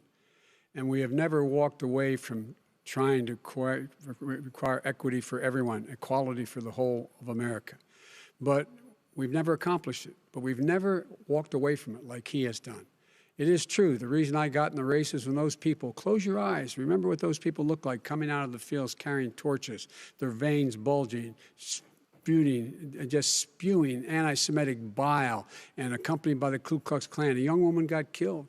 And they asked the president what he thought. He said there were very fine people on both sides. No president has ever said anything like that. It is who's now, who second, in it, sir. Second point I'd make to you is that when Floyd was killed, when Mr. Floyd was killed, there was a peaceful protest in front of the White House. What did he do? He came out of his bunker, had the military use tear gas on him so he could walk across to a church and hold up a Bible. And then what happened after that? The bishop of that very church said that it was a disgrace. The general who was with him said all he ever wants to do is divide people, not unite people at all. This is a president who has used everything as a dog whistle to try to generate racist hatred, racist division. This is a man who, in fact, you talk about helping African Americans. 1 in 1,000 African Americans has been killed because of the coronavirus. And if he doesn't do something quickly, by the end of the year, 1 in 500 will have been killed. 1 in 500 African Americans. This man is the savior of African Americans. This man cares at all. This man's done virtually nothing. Look, the fact is that you have to look at what he talks about. You have to look at what he did. And what he did has been disastrous for the African American community. So, President Trump, you have 2 minutes. Why should Americans trust you over your opponent to deal with racism? he did a crime bill, 1994, where you call them super predators, African Americans, the super predators, and they've never forgotten it. They've never forgotten it, Joe. No, sir, it's his 2 minutes. So you did that, and they call you a super predator, and I'm letting people out of jail now that you have treated the African American population community. You have treated the black community about as bad as anybody in this country. You did the 1990, and that's why, if you look at the polls, I'm doing better than any Republican has done in a long time, because they saw what you did. You call them super predators, and you've called them worse than that, because you look back at your testimony over the years, you've called them a lot worse than that. As far as the church is concerned, and as far as the generals are concerned, we just got the support of 250 military leaders and generals, total support. Law enforcement, almost every law enforcement group in the United States. I have Florida, I have Texas, I have Ohio, I have Portland. The sheriff just came out today and he said, I support President Trump. I don't think you have any law enforcement. You can't even say the word law enforcement, because if you say those words, you're going to lose all of your radical left supporters. And why aren't you saying those words, Joe? Why don't you say the words law enforcement? Because you know what? If they called us in Portland, we would put out that fire in a half an hour, but they won't do it because they're run by radical left Democrats. If you look at Chicago, if you look at any place you want to look, Seattle, they heard we were coming in the following day, and they put up their hands, and we got back Seattle. Minneapolis, we got it back, Joe, because we believe in law and order, but you don't. The top 10 cities and just about the top 40 cities are run by Democrats and, in many cases, radical left. And they've got you wrapped around their finger, Joe, to a point where you don't want to say anything about law and order. And I'll tell you what, the people of this country want and demand law and order, and you're afraid to even say it. All right. I want to return to the question of race. Vice President Biden, after the grand jury in the Breonna Taylor case decided not to charge any of the police with homicide, you said it raises the question, quote, whether justice could be equally applied in America. Do you believe that there is a separate but unequal system of justice for blacks in this country? Yes, there is. There's systemic injustice in this country, in education and work and in law enforcement and the way in which it's enforced. But look, the vast majority of police officers are good, decent, honorable men and women. They risk their lives every day to take care of us. But there are some bad apples. And when they occur, when they find them, they have to be sorted out. They have to be held accountable. They have to be held accountable. And what I'm going to do as President of the United States is call together an entire group of people at the White House, well, everything from the civil rights groups to the police officers, to the police chiefs, and we're going to work this out. We're going to work this out so we change the way in which we have more transparency in when these things happen. These cops aren't happy to see what happened to George Floyd. These cops aren't happy to see what happened to Breonna Taylor. Most don't like it. But we have to have a system where people are held accountable. And by the way, violence in response is never appropriate. Never appropriate. Peaceful protest is. Violence is never appropriate. All right, what is peaceful protest? When they run through the middle of a town and burn down your stores and kill people all over the place, that and you is say not peaceful protest? President Trump, No, it's I'm not not, asking. but you say it is. President Trump, I'd like to continue with the issue of race. Please. I promise we're going to get to the issue of law and order in a moment. Fine. This month, your administration directed federal agencies to end racial sensitivity training that addresses white privilege or critical race theory. Why did you decide to do that, to end racial sensitivity training? And do you believe that there is systemic racism in this country, sir? I ended it because it's racist. I ended it because a lot of people were complaining that they were asked to do things that were absolutely insane, that it was a radical revolution that was taking place in our military, in our schools, all over the place, and you know it, and so does everybody else. And he would know. What is radical about racial sensitivity training, sir? If you were a certain person, you had no status in life. It was sort of a reversal. And if you look at the people, we were paying people hundreds of thousands of dollars to teach very bad ideas and, frankly, very sick ideas. And really, they were teaching people to hate our country. And I'm not going to do that. I'm not going to allow that to happen. We have to go back to the core values of this country. They were teaching people that our country is a horrible place, it's a racist place, and they were teaching people to hate our country. And I'm not going to allow that to happen. Vice President Biden? Nobody's doing that. He's the racist. You just don't know. Here's the deal. I know a lot more about this than he does. Let him finish. The fact is that there is racial insensitivity. People have to be made aware of what other people feel like, what insults them, what is demeaning to them. It's important that people know they don't want to. Many people don't want to hurt other people's feelings, but it makes a big difference. It makes a gigantic difference in the way a child is able to grow up and have a sense of self-esteem. It's a little bit like how this guy and his friends look down on so many people. They look down their nose on people like Irish Catholics like me and grew up in Scranton. They look down on people who don't have money. They look down on people who are of a different faith. They look down on people who are a different color. In fact, we're all Americans. The only way we're going to bring this country together is bring everybody together. There's nothing we cannot do if we do it together. We can take this on and we can defeat racism in America. President Trump, sir. During the Obama-Biden administration, there was tremendous division.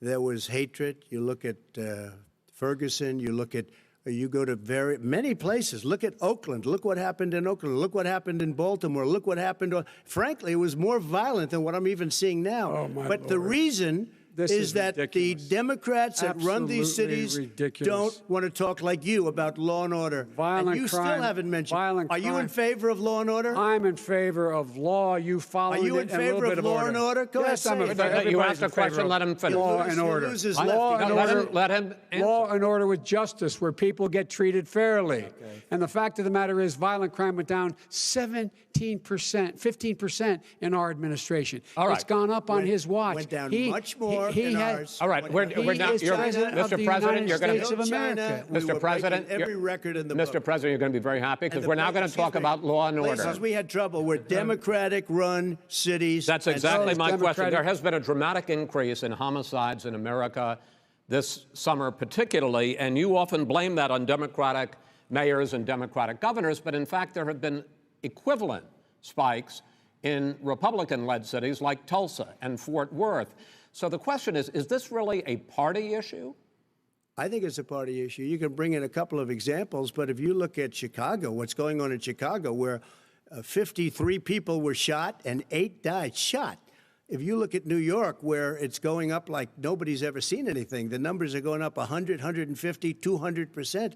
Crime. It is crazy what's going on. And he doesn't want to say law and order because he can't, because he'll lose his radical left supporters. And once he does that, it's over with. But if he ever got to run this country and they ran it the way he would want to run it, our suburbs would be gone. By the way, our suburbs would be gone, and you would see problems like you've never seen. He would know a suburb unless he took a wrong turn. Oh, I know suburbs. He would not. So much Go ahead. Wait a minute. I was raised in the suburbs. This is not 1950. All these dog whistles on racism don't work anymore. Suburbs are by and large integrated. There's many people today driving their kids to soccer practice and or to black and white and Hispanic in the same car as there have been any time in the past. What really is a threat to the suburbs and their safety is his failure to deal with COVID. They're dying in the suburbs. His failure to deal with the environment. They're being flooded. They're being burned out because his refusal to do anything. That's why the suburbs are in trouble. I do want to talk about this issue of law and order, though. And in the joint recommendation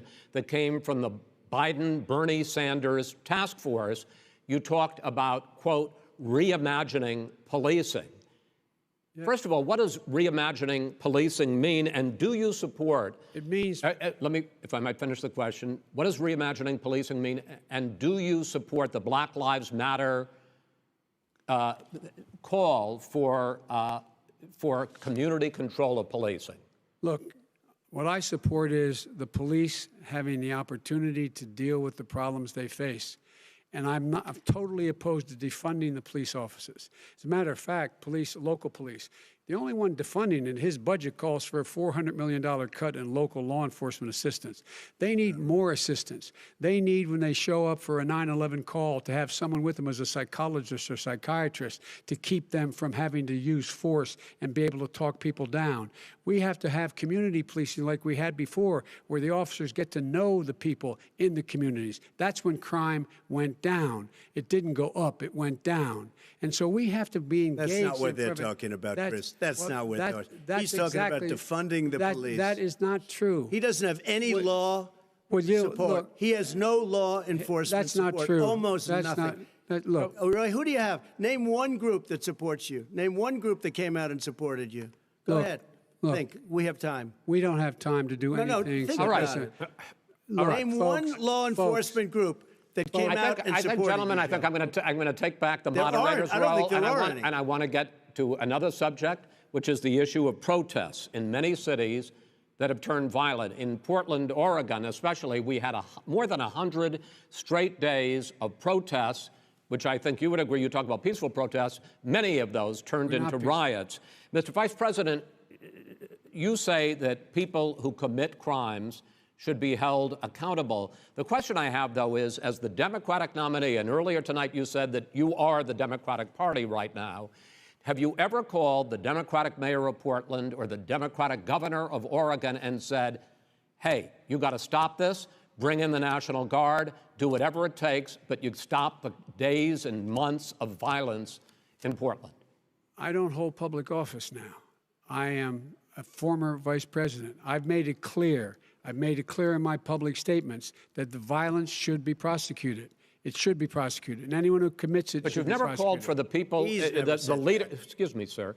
You have never called for the leaders in Portland and in Oregon to bring in the National Guard and knock off 100 days of riots. They can, in fact, take care of it if he just stay out of the way. Look here. Oh, really? Really? Here's the thing. I sent in the U.S. Marshals to get the killer of the young man man in the middle of the street. They shot him, and for 3 days, President Trump, Portland wouldn't do anything. I had to send in the U.S. Marshals. They took care of business. Go ahead, sir. And by the way, you know, his own former spokesperson said, you know, riots and chaos and violence help his cause. That's what this is all about. I don't know who said that. I do. Who? I think Kellyanne Conway. I don't think she said that. She said that. And so here's the But here's the point. Go ahead, the point sir. is that that's what he is, keeps trying to rile everything up. He doesn't want to calm things down. Instead of going in and talking to people and saying, let's get everybody together, figure out how to deal with this. What's he do? He just pours gasoline in the fire constantly, every single solitary time. Okay, and to end this, button up this segment, I'm going to give you a minute to answer, sir. You have repeatedly criticized. Wait, I have to answer his statement. No, you have His repeatedly. statement. Wait, you have just 1 No, second. you've been talking back You made and a forth. statement. I'm asking you. I would love to you know, end it. sir. I would love to end it. and You know, we if would you want to very- switch seats, we would could very quickly. We could do that, but I'd send in I'm the National Guard. It would be over. There'd be no problem. Okay, But they good. don't want to accept the National Guard. You have repeatedly criticized the vice president for not specifically calling out Antifa and other left-wing That's right. extremist groups. But are you willing tonight to condemn white supremacists and militia groups and to say that they need to stand down and not add to the violence in a number of these cities, as we saw in Kenosha and as we've seen in Portland? Sure, are you I'm willing prepared to do specifically that, but do it? Well, I go would ahead, say, sir. I would say almost everything I see is from the left wing, not from the right wing. So what are you saying? I'm willing to do anything. I want to see Well, peace. then do it, sir. Say it. Do it. Say it. Do you want to call him? What do you want to call him? Give me a name. Give me a White name. Go ahead. supremacists and Who would right you like me to condemn? White supremacists and right Proud militia. Boys, stand back and stand by. But I'll tell you what. Somebody's got to do something about Antifa and the left, because this is not a right-wing problem. His This own is a left-wing. FBI director This said is a the threat left-wing of problem. white Go ahead, sir. supremacists. Antifa's an idea, not an organization. Oh, you gotta be not kidding. militia. That's what Oh, really? his It's an idea. FBI, FBI director Gentlemen, said. Well, we're then gonna- you know what? No, He's no, wrong. we're done, sir. We're moving on to the next. Everybody We're moving. gives you When a bat advice hits in you your over the head, that's administration. not an idea. Everybody in Antifa your is bad. administration tells you the truth has a bad idea. Can I tell you what? You have no ideas that are Antifa is a dangerous All right, radical gentlemen, group. we're now moving on to the Trump And and you ought to be Biden careful with records. them. They'll overthrow you. When in a 2 president, seconds. I'm going to ask a question. When the president seeks a second term, it is generally a referendum on his record. But Vice President Biden, you like to quote one of your dad's sayings, which is, don't compare me to the almighty, compare me to the alternative. And in this case, sir, you are the alternative. Looking at both of your records, I'm going to ask each of you, why should voters elect you president over your opponent? In this segment, President Trump, you go first, 2 minutes. Because there has never been an administration or president who has done more than I've done in a period of 3.5 years. And that's despite the impeachment hoax. And you saw what happened today with Hillary Clinton, where it was a whole big con job. But despite going through all of these things, where I had to fight both flanks and behind me and above, There has never been an administration that's done what I've done.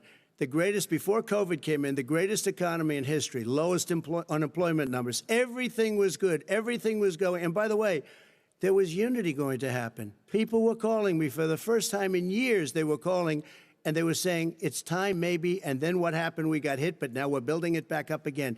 A rebuilding of the military, including Space Force and all of the other things. A fixing of the VA, which was a mess under him. 308,000 people died because they didn't have proper health care. It was a mess.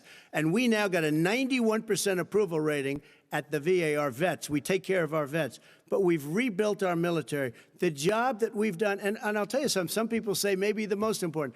By the end of the first term, I'll have approximately 300 federal judges and Court of Appeals judges, 300, and hopefully 3 great Supreme Court justices. That is a record, the likes of which very few people, and you know one of the reasons I'll have so many judges? Because President Obama and him left me 128 judges to fill. When you leave office, you don't leave any judges. That's like, you just don't do that. They left 128 openings, and if I were a member of his party, because they have a little different philosophy, I'd say if you left us 128 openings, you can't be a good president, you can't be a good vice president. But I want to thank you because it gives us almost, it'll probably be above that number by the end of this term. 300 judges, it's a record. Looking at both your records, why should voters elect you president as opposed to President Trump? You have 2 minutes uninterrupted. Under this president, we become weaker, sicker, poorer, more divided, and more violent. When I was vice president, we inherited a recession. I was asked to fix it. I did. We left him a booming economy, and he caused a recession. With regard to being weaker, the fact is that I've gone head-to-head with Putin and made it clear to him we're not going to take any of his stuff. He's Putin's puppy. He still refuses to even say anything to Putin about the bounty on the heads of American soldiers. Your son got $3.5 million. That's right.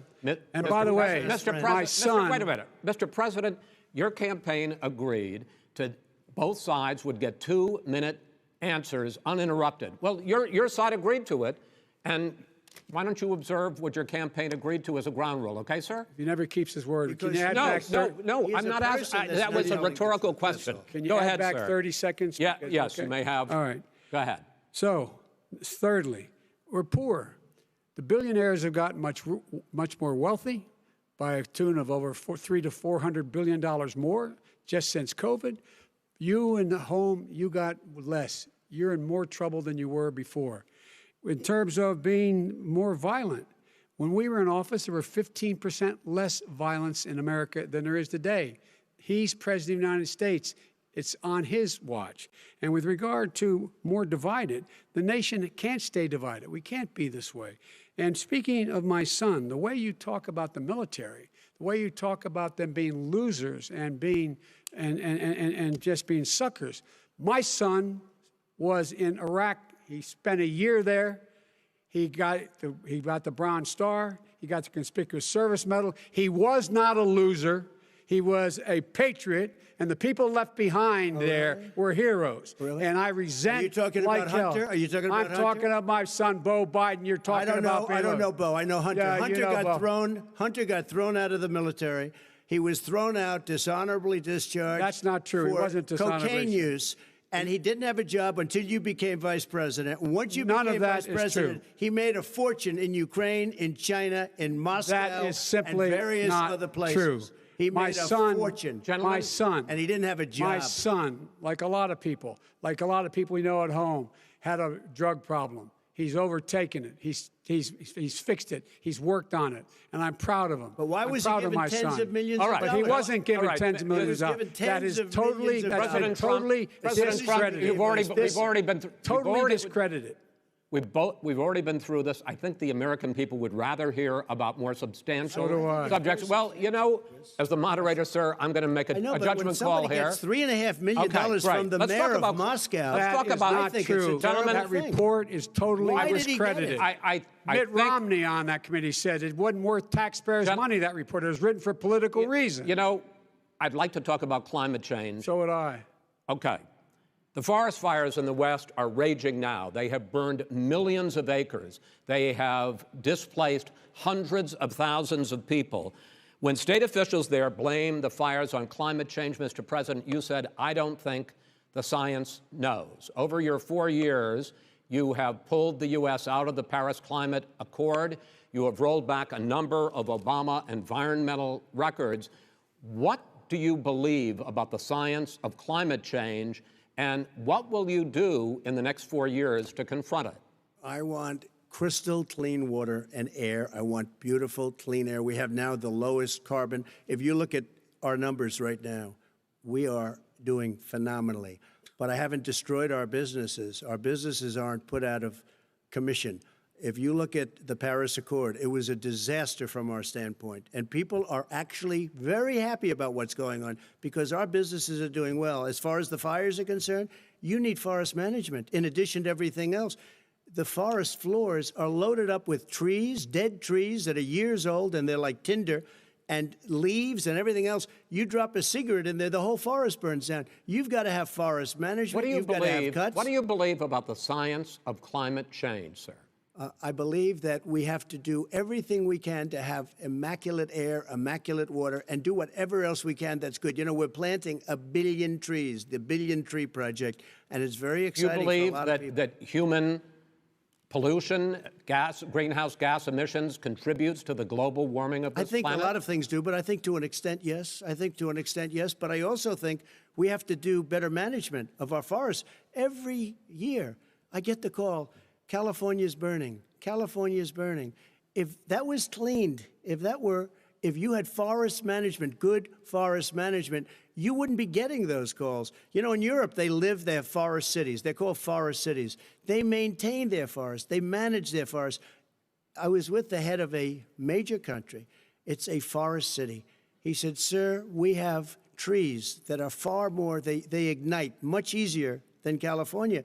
There shouldn't be that problem. I spoke with the governor about it. I'm getting along very well with the governor. But I said, you know, at some point, you can't every year have hundreds of thousands of acres of land just burned to the ground. But, sir, that's burning down because of a lack of management. But, sir, if you believe in the science of climate change, why have you rolled back the Obama Clean Power Plan, which limited carbon emissions in power plants? Why have you relaxed? Because it was driving energy prices through the sky. Why have you relaxed fuel economy standards that are going to create more pollution from cars and trucks? Well, not really, because what's happening is the car is much less expensive and it's a much safer car, and you're talking about a tiny difference. And then what would happen, because of the cost of the car, you would have at least double and triple the number of cars purchased. We have the old slugs out there that are 10, 12 years old. If you did that, the car would be safer. It would be much cheaper by $3,500. In the case of California, they've simply ignored No, but you would take a lot of cars rollback off the market because people would be able to afford a car. Now, and by the way, we're going to see how that turns out. But a lot of people agree with me, many people. The car has gotten so expensive because they have computers all over the place for an extra little bit of gasoline. And and I'm okay with electric cars, too. I think I'm all for electric cars. I've given big incentives for electric cars. But what they've done in California is just crazy. Right. Vice President Biden, I'd like you to respond to the president's climate change record, but I also want to ask you about a concern. You proposed $2 trillion in green jobs. You talk about new limits, not abolishing, but new limits on fracking, ending the use of fossil fuels to generate electricity by 2035, and zero net emission of greenhouse gases by 2050. The president says a lot of these things would tank the economy and cost millions of jobs. He's absolutely wrong, number one. Number two, if in fact, during our administration, the Recovery Act, I was in charge, able to bring down the cost of renewable energy to cheaper than or as cheap as coal and gas and oil. Nobody's going to build another coal-fired plant in America.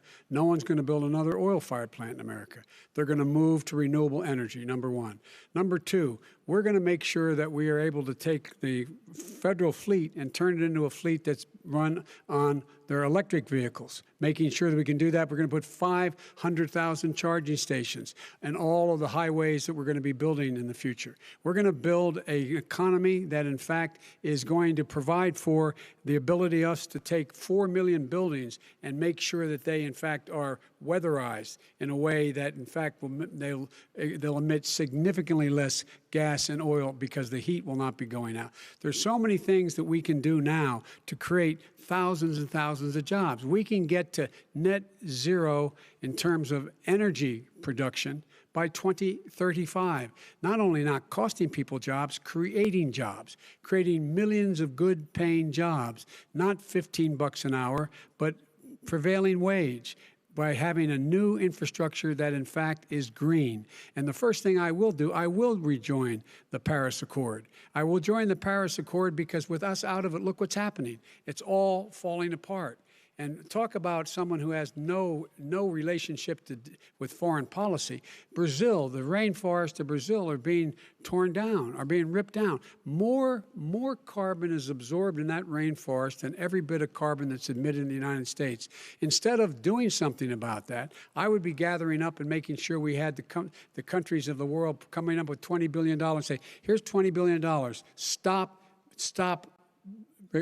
tearing down the forest. And if you don't, then you're going to have significant economic consequences. What about the argument that President Trump basically says that you have to balance environmental interests and economic interests, and he's drawn his line? Well, he hadn't drawn a line. He still, for example, he wants to make sure that methane's not a problem. You can now emit more methane without it being a problem. Methane. This is a guy who says that you don't have to have mileage standards for automobiles that exist now. This is a guy who says that, well, the fact that it's all true. And here's the deal. He's talking about the Green New Deal, and it's not $2 billion or $20 billion, as you said. It's $100 trillion. I'm talking about where they want to rip down buildings and rebuild the building. No, it's the dumbest, most ridiculous. Where airplanes are out of business, where two-car systems are out, where they want to take out the cows too. That's not true either, right? This is a $100 trillion. Look, that's more money than our country could make in 100 years if we're not going the case. All right, let me because I actually wait a minute, sir. I actually have studied your plan, and it includes upgrading 4 million buildings, weatherizing 2 million homes over 4 years, building 1.5 million energy-efficient homes.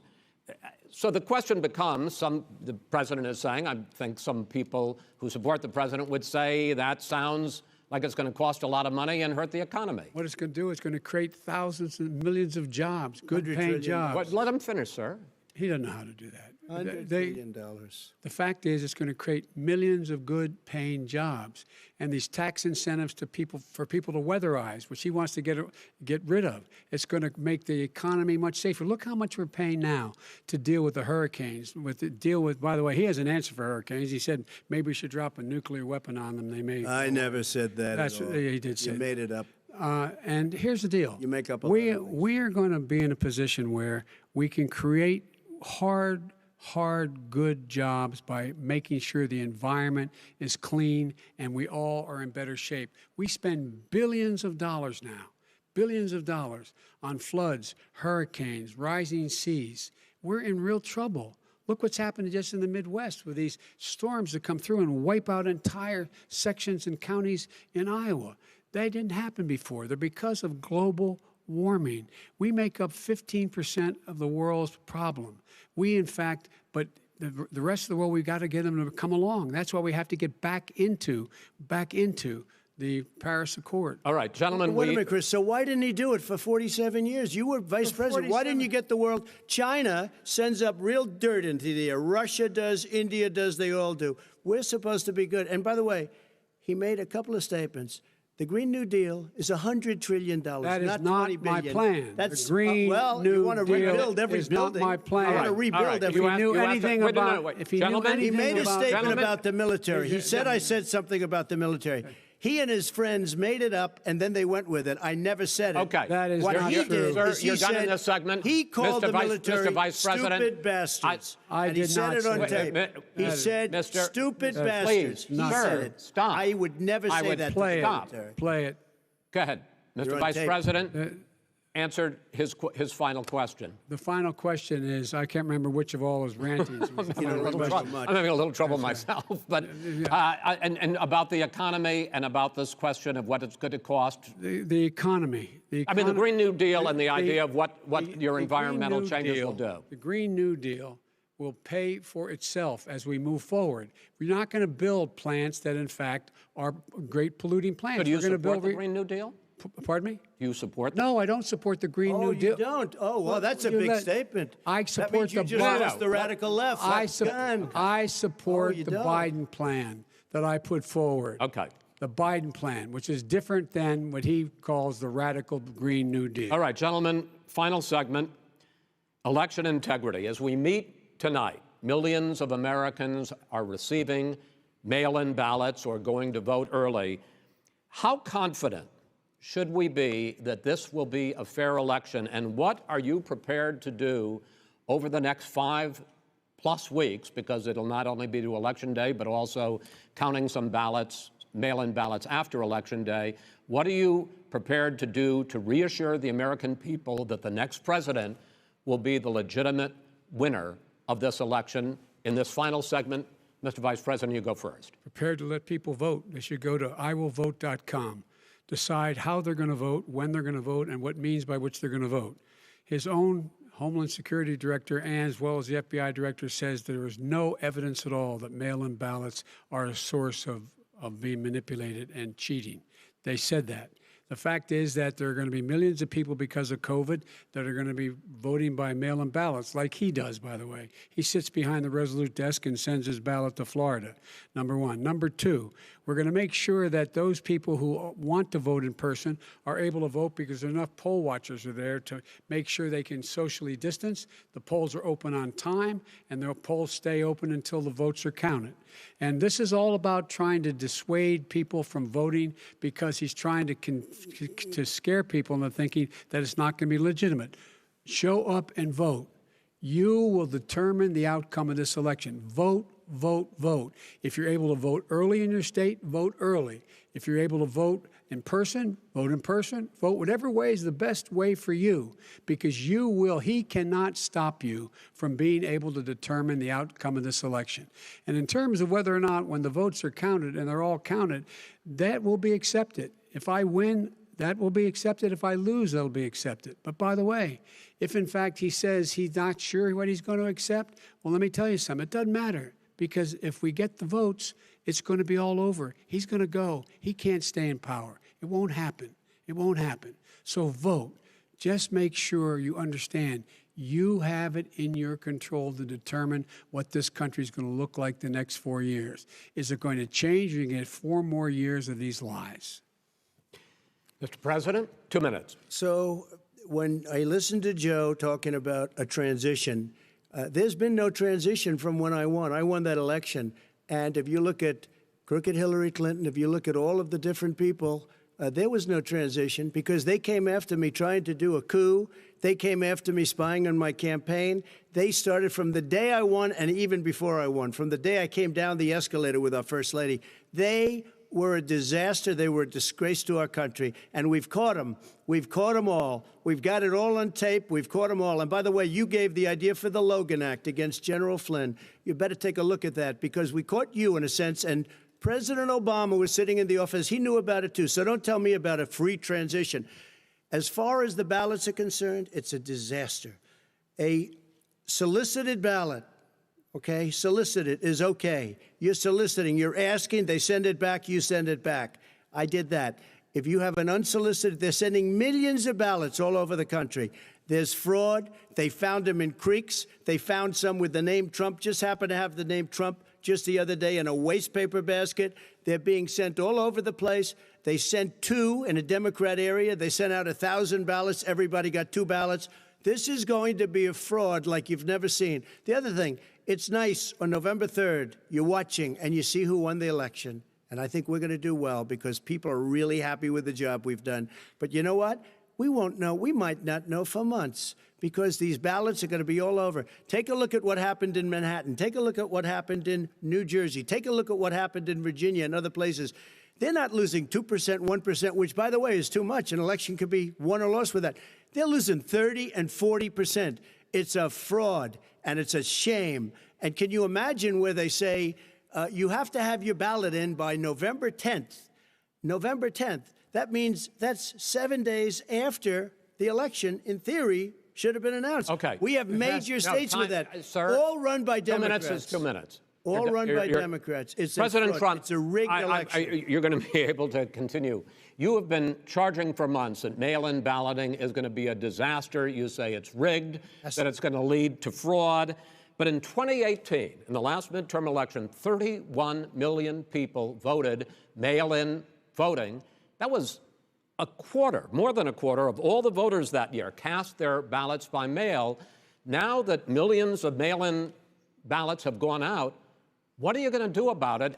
And are you counting on the Supreme Court, including a Justice Barrett, to settle any dispute? Yeah, I think I'm counting on them to look at the ballots, definitely. I hope we don't need them in terms of the election itself. But for the ballots, I think so.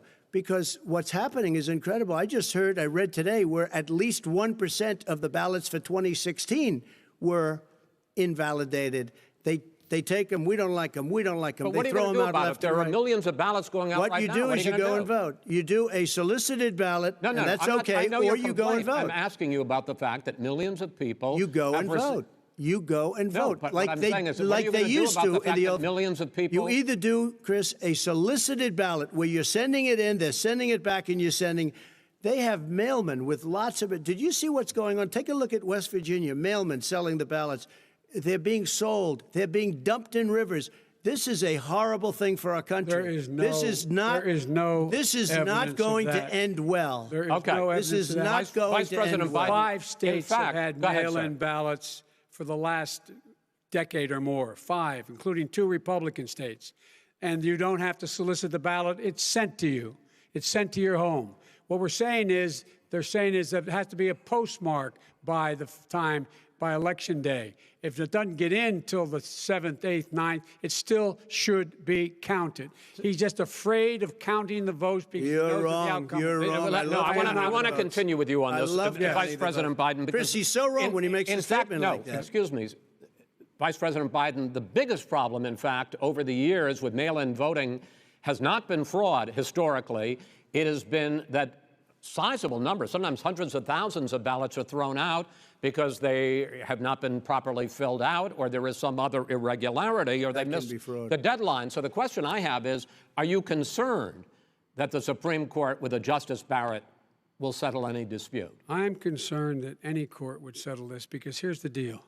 When you get a ballot and you fill it out, you're supposed to have an affidavit. If you didn't know, you have someone say that this is me. You should be able to, if in fact you can verify that's you before the ballot is thrown out, that's sufficient to be able to count the ballot because someone made a mistake and not dotting the correct I. Who they voted for, testify, say who they voted for, say it's you, that is totally legitimate. All right. Excuse me, Chris, when you have 80 million ballots Gentlemen, I have a final sent in question. and swamping the system, you know it can't be done. You know it can't. And already All there's right. been So fraud. now, mail service delivers wait a minute, gentlemen. And the 185 final million question pieces of mail a is: day. in 8 ballots. states, we can keep talking. In 8 states, disgrace. election workers are prohibited, currently by law, 8 states, from even beginning to process ballots, even take them out of the envelopes and flatten them until Election Day. That means that it's likely, because there's going to be a huge increase in mail-in balloting, that we are not going to know on election night who the winner is, that it could be days, it could be weeks. Could be months. Until we find out who the new president is. So first for you, sir, finally for the vice president, I hope neither of you will interrupt the other. Will you urge your supporters to stay calm during this extended period, not to engage in any civil unrest? And will you pledge tonight that you will not declare victory until the election has been independently certified? President Trump, you I'm go first. urging my supporters to go into the polls and watch very carefully, because that's what has to happen. I am urging them to do it. As you know, today there was a big problem. In Philadelphia, they went in to watch. They're called poll watchers, a very safe, very nice thing. They were thrown out. They weren't allowed to watch. You know why? Because bad things happen in Philadelphia, bad things. And I am urging my people. I hope it's going to be a fair election. If it's a fair election, I am 100% on board. But if I see tens of thousands of ballots being manipulated, I can't go along with that. And I'll tell you what, does that mean, from a common sense, does that mean you're going to tell your people to take to the street? It means you have a fraudulent election.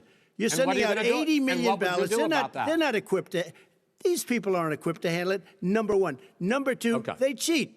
They cheat. Hey, they found ballots in a waste paper basket 3 days ago, and they all had the name military ballots. They were military. They all had the name Trump on them. Vice President you think Biden, that's good? Vice President Biden, final question for you. Will you urge your supporters to stay calm while the vote is counted, and will you pledge not to declare victory until the election is independently certified? Yes, and here's the deal.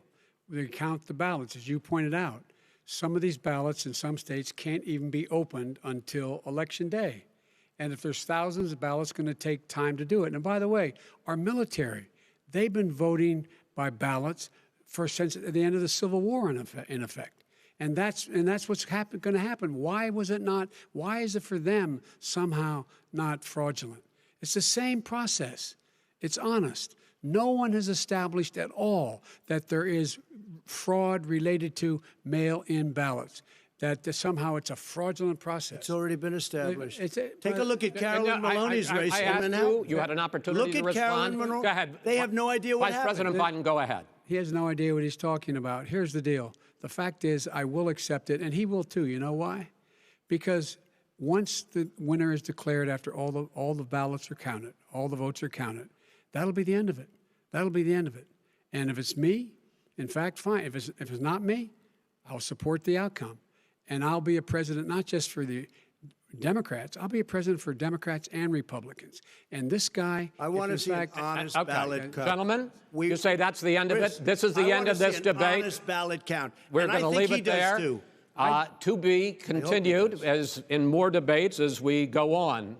President Trump, Vice President Biden, it's been an interesting hour and a half. I want to thank you both for participating in the first of 3 debates that you have agreed to engage in. We want to thank Case Western Reserve University and the Cleveland Clinic for hosting this event. The next debate, sponsored by the Commission on Presidential Debates, will be 1 week from tomorrow, October 7th, at the University of Utah in Salt Lake City. The 2 vice presidential nominees, Vice President Mike Pence and Senator Kamala Harris, will debate at 9 p.m. Eastern that night. We hope you watch.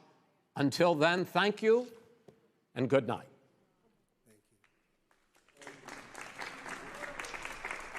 Thank you. Interruptions, accusations, and at times chaos. The moderator, Chris Wallace, pleading with President Trump to stop interrupting.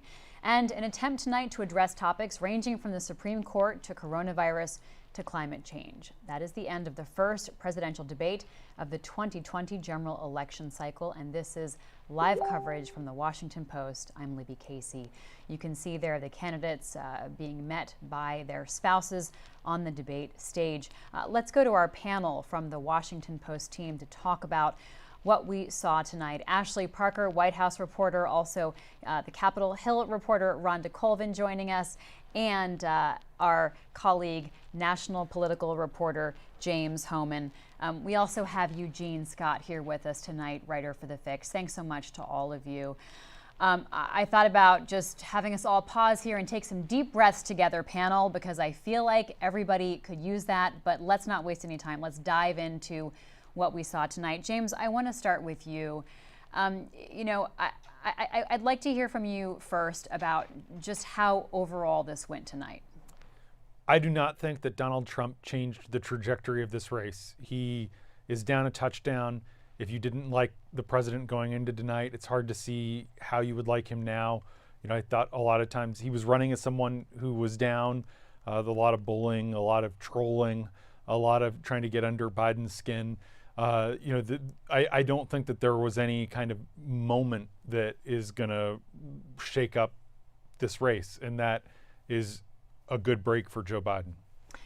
Rhonda Colvin, let's go to you and talk about the tone tonight. You know, it sort of came across as a food fight, but that's not entirely fair because it really was President Trump who was deciding to interrupt repeatedly and sort of setting that tone early on. Right. I mean, I think we all knew going into this that it would be very contentious, but this was, it was very combative at the start. I counted, and it was only 20 minutes in when you heard Joe Biden tell President Trump to shut up. And you had these multiple interjections by the moderator where he was talking over the two men, trying to get President Trump to stay quiet and to observe the answers that Joe Biden was given. So I'm not sure if this does much for the American voter. In fact, I'm sure for many people it was probably unwatchable in the few first moments because of all the interruptions. It was hard to get at substance early on because of all the interruptions. And I'm thinking, you know, with the Trump side, his supporters may see this as a part of his persona of being that tough guy, that bully. That's one of the reasons some say they voted for him. But I think it may have also backfired in a way because it builds a little empathy for Joe Biden, because you saw how frustrating it was for him to get his points across because he just could not be heard. So I agree with James on that I'm not sure if this moved the needle for Trump at all. It was definitely a different type of debate, one I don't think we've ever seen before. Let's listen to an excerpt from tonight. This is one of those examples of where it certainly didn't sound like a typical presidential debate. It didn't sound presidential at all. It sounded much more like a fight. Hear this. Vote now. You're going to pack the Make court? sure you, in fact, let people know He doesn't want you're to answer senator. the question. I'm not going to answer the question Why because wouldn't you answer that because question? the question you want to put a lot of the new question Supreme Court is justice, the radical question, left. Will you shut up, man? Listen, who is on your list, Joe? This Who's is on your so list? Right, gentlemen, I think this we've is ended so this. He's going to pack the court. We have not going to give a list. We have ended this segment. We're going to move on to the second segment. That was really a productive segment, wasn't it? Keep yapping, man. The people understand, Joe. They sure 47. All right, let's go to Ashley Parker, White House reporter. Ashley, what are your impressions of tonight? Well, just that clip you showed, right? You had Biden telling Trump to shut up. You had him calling him the worst president in the history of presidents. You had him calling him a racist. But you would leave that debate and probably think, to be fair, that Trump was the bully, right? So first of all, that's incredibly striking that Joe Biden could say all of those things, and that pales on the whole over the course of 90 minutes to what Trump said and how he behaved. To me, I will say I'm a much better reporter than I am a pundit, but to me, as I sort of think of what may stand out going forward, was that one moment where the president was basically asked to condemn white supremacists, and he simply could not. He kind of faltered, he stalled, and then finally, when the name of the group, the Proud Boys, which is a far-right neo-fascist group, was provided to him, he basically said they should stand back and stand by, which sounds as much like a call to action, frankly, as it does a condemnation. And just covering Trump previously, the rare moments where he does seem to succumb to the sort of traditional forces of political gravity is when he behaves as a racist, when he says something that is fundamentally racist, or when he refuses to condemn white supremacy, as he did in the aftermath of Charlottesville. So again, that debate, it felt like sometimes just crosstalk. There's a lot of moments to unpack, but I do foresee a world in which if that gets clipped and the Biden campaign makes an issue of it, a clip going viral of Trump being unable to condemn white supremacy is potentially one of the few things we saw tonight that could hurt him. Ashley, let's watch that. And what Ashley was just talking about is this striking moment on what could have been a simple question on race. Watch this exchange. But are you willing tonight to condemn white supremacists and militia groups and to say that they need to stand down and not add to the violence in a number of these cities, as we saw in Kenosha and as we've seen in Portland? Sure, are you I'm prepared willing to do specifically that, do it? Well, go ahead, sir. I would say almost everything I see is from the left wing, not from the right wing. So what are you saying? I'm willing to do anything. I want to see peace. Then do it, sir. Say it. Do it. Say it. Do you want to call them? What do you want to call them? Give me a name. Give me a white name. Supremacists and Who would right you like me to condemn? white supremacists and right-wing Proud militia. Boys. stand back and stand by. But I'll tell you what, somebody's got to do something about Antifa and the left. President Trump choosing to pivot on that and not simply condemn white supremacy.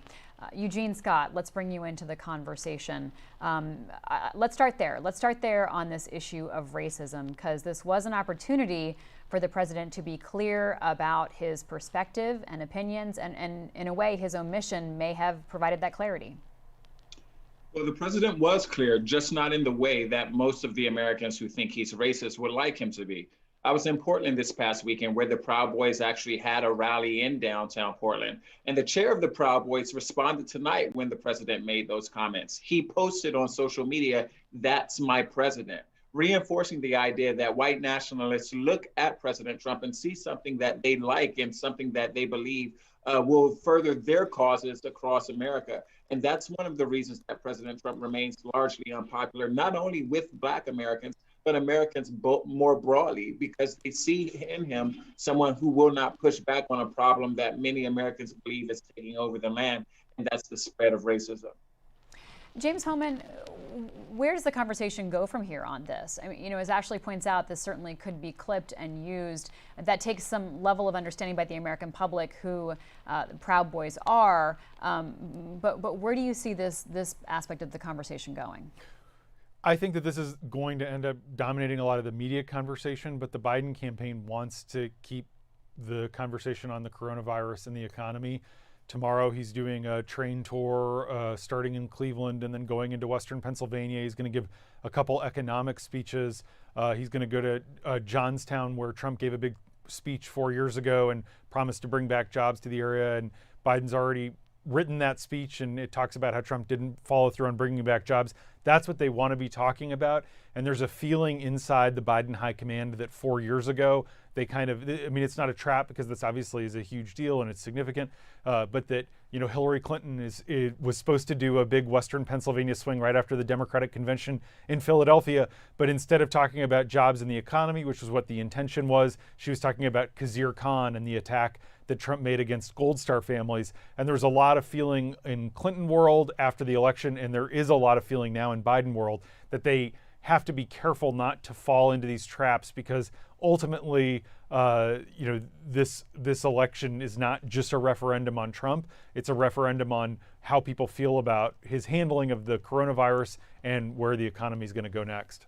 Rhonda Colvin, there is the question of sort of who controls the narrative from here, and if the Biden campaign allows Trump's talking points and Trump's interrupting to sort of control the conversation, it does take them away, as James points out, from the issues they want to focus on. That's true, and that's one of the things that Biden's advisors had said in preparation for this debate, that they didn't want him to spend the 90 minutes fact-checking Trump every time he made a statement that was vague or not truthful. I think there are opportunities throughout tonight where they can use it as campaign ads or social moments to definitely bring home, especially to those voters who are on the fence still, that Joe Biden was interrupted, was not able to give his full message this evening, that the president is continuously not presidential, he's combative. I think they're really going to be able to use that as an opportunity, even though they may not have been able to hit all the points they wanted to this evening. Let's go back to Cleveland, where Joyce Koh has been covering tonight's debate. Joyce, what were your takeaways from there on the ground?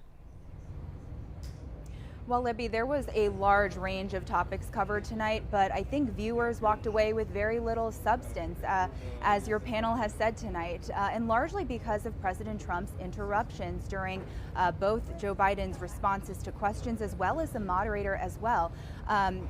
President Trump's campaign strategy, even dating back to 2015, 2016, has been to go after character as opposed to policy, a lot of bullying and name calling, and that is very similar to what we saw tonight. Like I said, him going after Joe Biden in the middle of his answers, cutting him off, and making Biden sort of pivot in the middle of his responses to moderator Chris Wallace's questions. We even saw Trump sparring with Chris Wallace multiple times during the debate, really showing his conflict with the media over the course of his 4 years as president. Biden's response to a lot of those moments were to roll his eyes. You played that moment where he told President Trump to shut up. He also called him a clown a couple times. So there was a lot of this sparring back and forth. I think ultimately what President Trump and Joe Biden are fighting for is, of course, the undecided voters and suburban voters. President Trump needing to get that suburban women in particular to vote for him in order to have like a critical, a key component of his voting base going into the November's elections. And I think one thing that we've seen in our own reporting is that the name calling and sort of that bulldozing attitude President Trump has shown over the course of 4 years doesn't sit quite well with suburban women.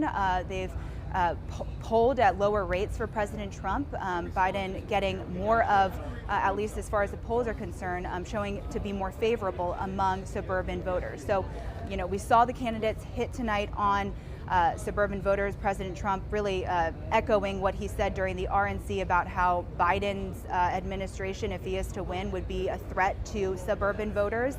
Biden hitting back on President Trump tonight, saying that he is a threat to suburban voters with both the coronavirus and his what he called his failure to act on the environment. So I think that's one thing that we'll be looking forward to see if this really does move the needle. I think it's hard to imagine that an undecided voter would be able to pull any concrete policy issues or really any takeaways from either of the candidates tonight. Libby? Thanks so much. Joyce Cove reporting live from Cleveland, site of tonight's debate. Ashley Parker, you report so closely on President Trump and what's coming out of the White House. What was their goal tonight? And who were they trying to appeal to? Who was President Trump trying to appeal to? Well, I think who he personally on the debate stage trying to appeal to in some ways was a little different than what their goal was. You saw a little bit in his rhetoric and his messaging when he was kind of blanketly accusing Joe Biden of being a socialist and being a tool of the radical left. That has been a campaign message that they have never quite been able to make stick, in part because that's just fundamentally not who Joe Biden is if you look at his policies and his rhetoric and his 47-year record. But it was sort of what they were hoping they could run on if they were running against, for instance, a Senator Sanders or a Senator Warren. And it is a message they have been still trying, with limited success, make stick against Joe Biden. And you saw the president kind of throwing that out there in various moments, including at the very beginning of the debate, right out of the gate. In terms of the president's actual behavior that we witnessed, it felt like he was trying to turn out his base, the sorts of people who like that bullying, right? Not as Joyce was talking about the suburban women who are turned off by that, but the people who love that raw, visceral, angry. I mean, Trump can be angry, but he can sometimes be charming and charismatic when he is sort of angry and freewheeling. That was not the Trump we saw tonight. This was a dark, broody Trump, the part of his base who likes it when he doesn't condemn the Proud Boys. In fact, the Proud Boys took to Twitter to hail him for his comments. So that's who Trump was trying to turn out. And the split side of that I want to address briefly is that some of Biden's strongest moments felt not when he was engaging in that crosstalk with the president, but when he did something that President Trump did not do. And that was numerous times during the debate, Biden would turn directly to the camera and talk to the American voter at home, right? The voter who was suffering, he said, because there's a missing chair at your dinner table for someone who died of coronavirus. You had an elderly relative who died and you couldn't even say goodbye. The nurse had to hold up a cell phone for a FaceTime. People who are struggling with closed schools or the economy. And Biden doing that direct to camera feels like he was doing a very different in tone and substance, but version of what Trump was trying to do, which is to turn out voters, his voters, and make an appeal to the American public. Let's go to James Hohmann. James, Ashley makes an important point that Joe Biden wanted to try to speak directly to the American people, and despite sort of the chaos of tonight, did manage to have some chunks of time where he was able to talk about his policies, his platforms, what he hopes to accomplish as president. Absolutely. Couldn't agree more with Ashley. And I do think what we saw was, even though Biden is a moderate and comes from the moderate wing, and that was the lane he was in during the Democratic primaries, there was a pivoting toward the center. And I think Trump was surprised by that because in debate prep, they had expected that Biden would have been doing more to kind of sop to the left, to increase enthusiasm and energy to his base, because as Ashley noted, Trump was trying to gin up his own base. And so there was this moment where, Trump said, you won't even say law and order. And then Biden said law and order with justice. And then Trump came back to it and said, that again. And then, Trump was talking in the opening block about the manifesto, and Biden said, I kicked Bernie Sanders' butt. I beat him big in the primary. This is my Democratic Party. This isn't Bernie Sanders' party. And then, Trump started talking about how Pocahontas, which is his racially insensitive term for Elizabeth Warren, he started trying to relitigate the primaries. And I thought Biden was very much trying to appeal to disaffected Republicans and moderates, the kinds of people who maybe didn't vote in 2016 or maybe voted for Trump in 2016 reluctantly and then voted for Democrats in the House in the 2018 midterms. And so I do think that there was some shift there. You also saw it on the Green New Deal when Biden said, no, I'm not for the Green New Deal, I'm for the Biden plan. You saw it with some of the pro-police rhetoric generally. And I do think that that is a strategic shift to win over those undecided voters in the middle.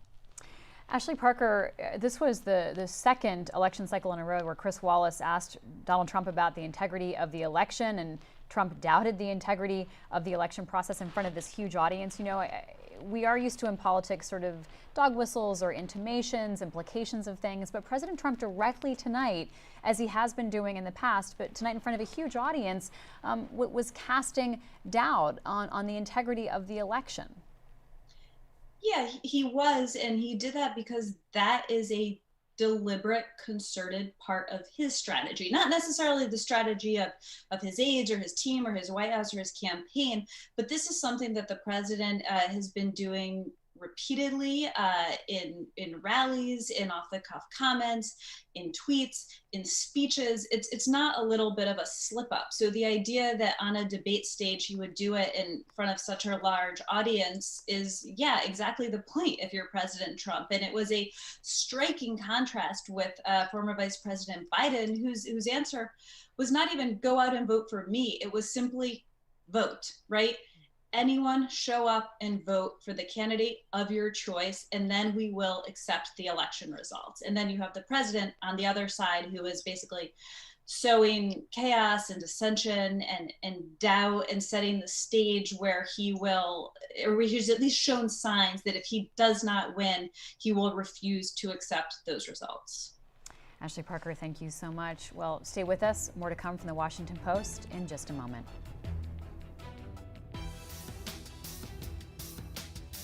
As business moves forward, we're changing the way things get done, like how we redefine collaboration and keep our customers happy.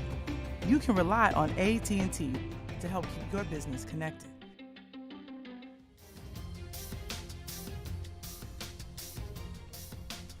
This is live coverage from the Washington Post. I'm Libby Casey, and with me tonight, Eugene Scott, reporter for The Fix, Capitol Hill reporter Rhonda Colvin, and national political reporter James Hohmann. Eugene, you write a lot about identity in politics and race in politics. Let's talk about this topic that came up about racial sensitivity training and how this ended up becoming a real contrast between the candidates. Well, I think one of the things that made me think of was comments that the president made in the recent book by Post editor Bob Woodward, where he pushed back on the concept of white privilege and how perhaps many white Americans need to be more mindful of what their experience in this country is like compared to that of people of color. And we know that Biden has been very vocal in trying to help many of his white supporters, particularly those in law enforcement, understand that sometimes the way they communicate and view issues comes off as very insensitive, if not full out harmful to many Black Americans. And I think what we saw in this different response from both of the candidates is a deep awareness of just how differently their bases view matters of race in this country right now when it comes to interacting with people of a different race than them. James Hohmann, President Trump saying that he was ending racial sensitivity essentially training because it's racist, and Joe Biden having a totally different perspective on that. And I do think that It's a revealing chasm, just as revealing as that interview with Woodward, where he said, "Come on, Bob, you don't fall for that stuff, do you?" And it is, this is Joe Biden's obviously 77, Donald Trump's 73. Trump is very much a throwback to an earlier generation, and his whole kind of shtick in 2016 was, "I'm not politically correct." And for a lot of people, not being politically correct means being offensive and not caring about other people's feelings. I thought Biden did well to appeal to, when he explained his position on it, seniors. Donald Trump did really well with seniors in 2016. Biden's actually been very competitive. And I think he was kind of explaining to that older generation, other septuagenarians, like, look, you don't want to hurt other people's feelings. That's not fair. That's not right. And I think by putting it sort of in those kinds of decency terms, that really helped translate it to a broader audience. Rhonda Colvin, I know you were watching closely to see how coronavirus was talked about tonight, and we certainly saw it was a big focus of this evening.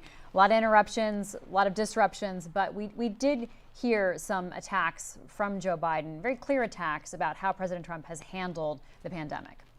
Right, and he brought up the Bob Woodward book, saying that President Trump was aware that this was deadly, yet in public he was downplaying it. Joe Biden said that a couple times. And I think it was a really important moment, and I think Ashley brought it up, where you saw how Biden was appealing to people who have lost people to the coronavirus, who don't have someone sitting at the table, he said, because they were taken from this virus. I think that was a really important point for him to bring up, and it was an appeal to people on a very, very human level. And when you saw the split screen, of course, body language plays a lot into these debates. Trump was standing fairly defensively. In fact, during most of the coronavirus talk, he was very, very defensive, saying that under a Biden presidency, more people would have died. He kept saying that refrain over and over again. So it certainly lacked a little bit of sympathy that you might expect from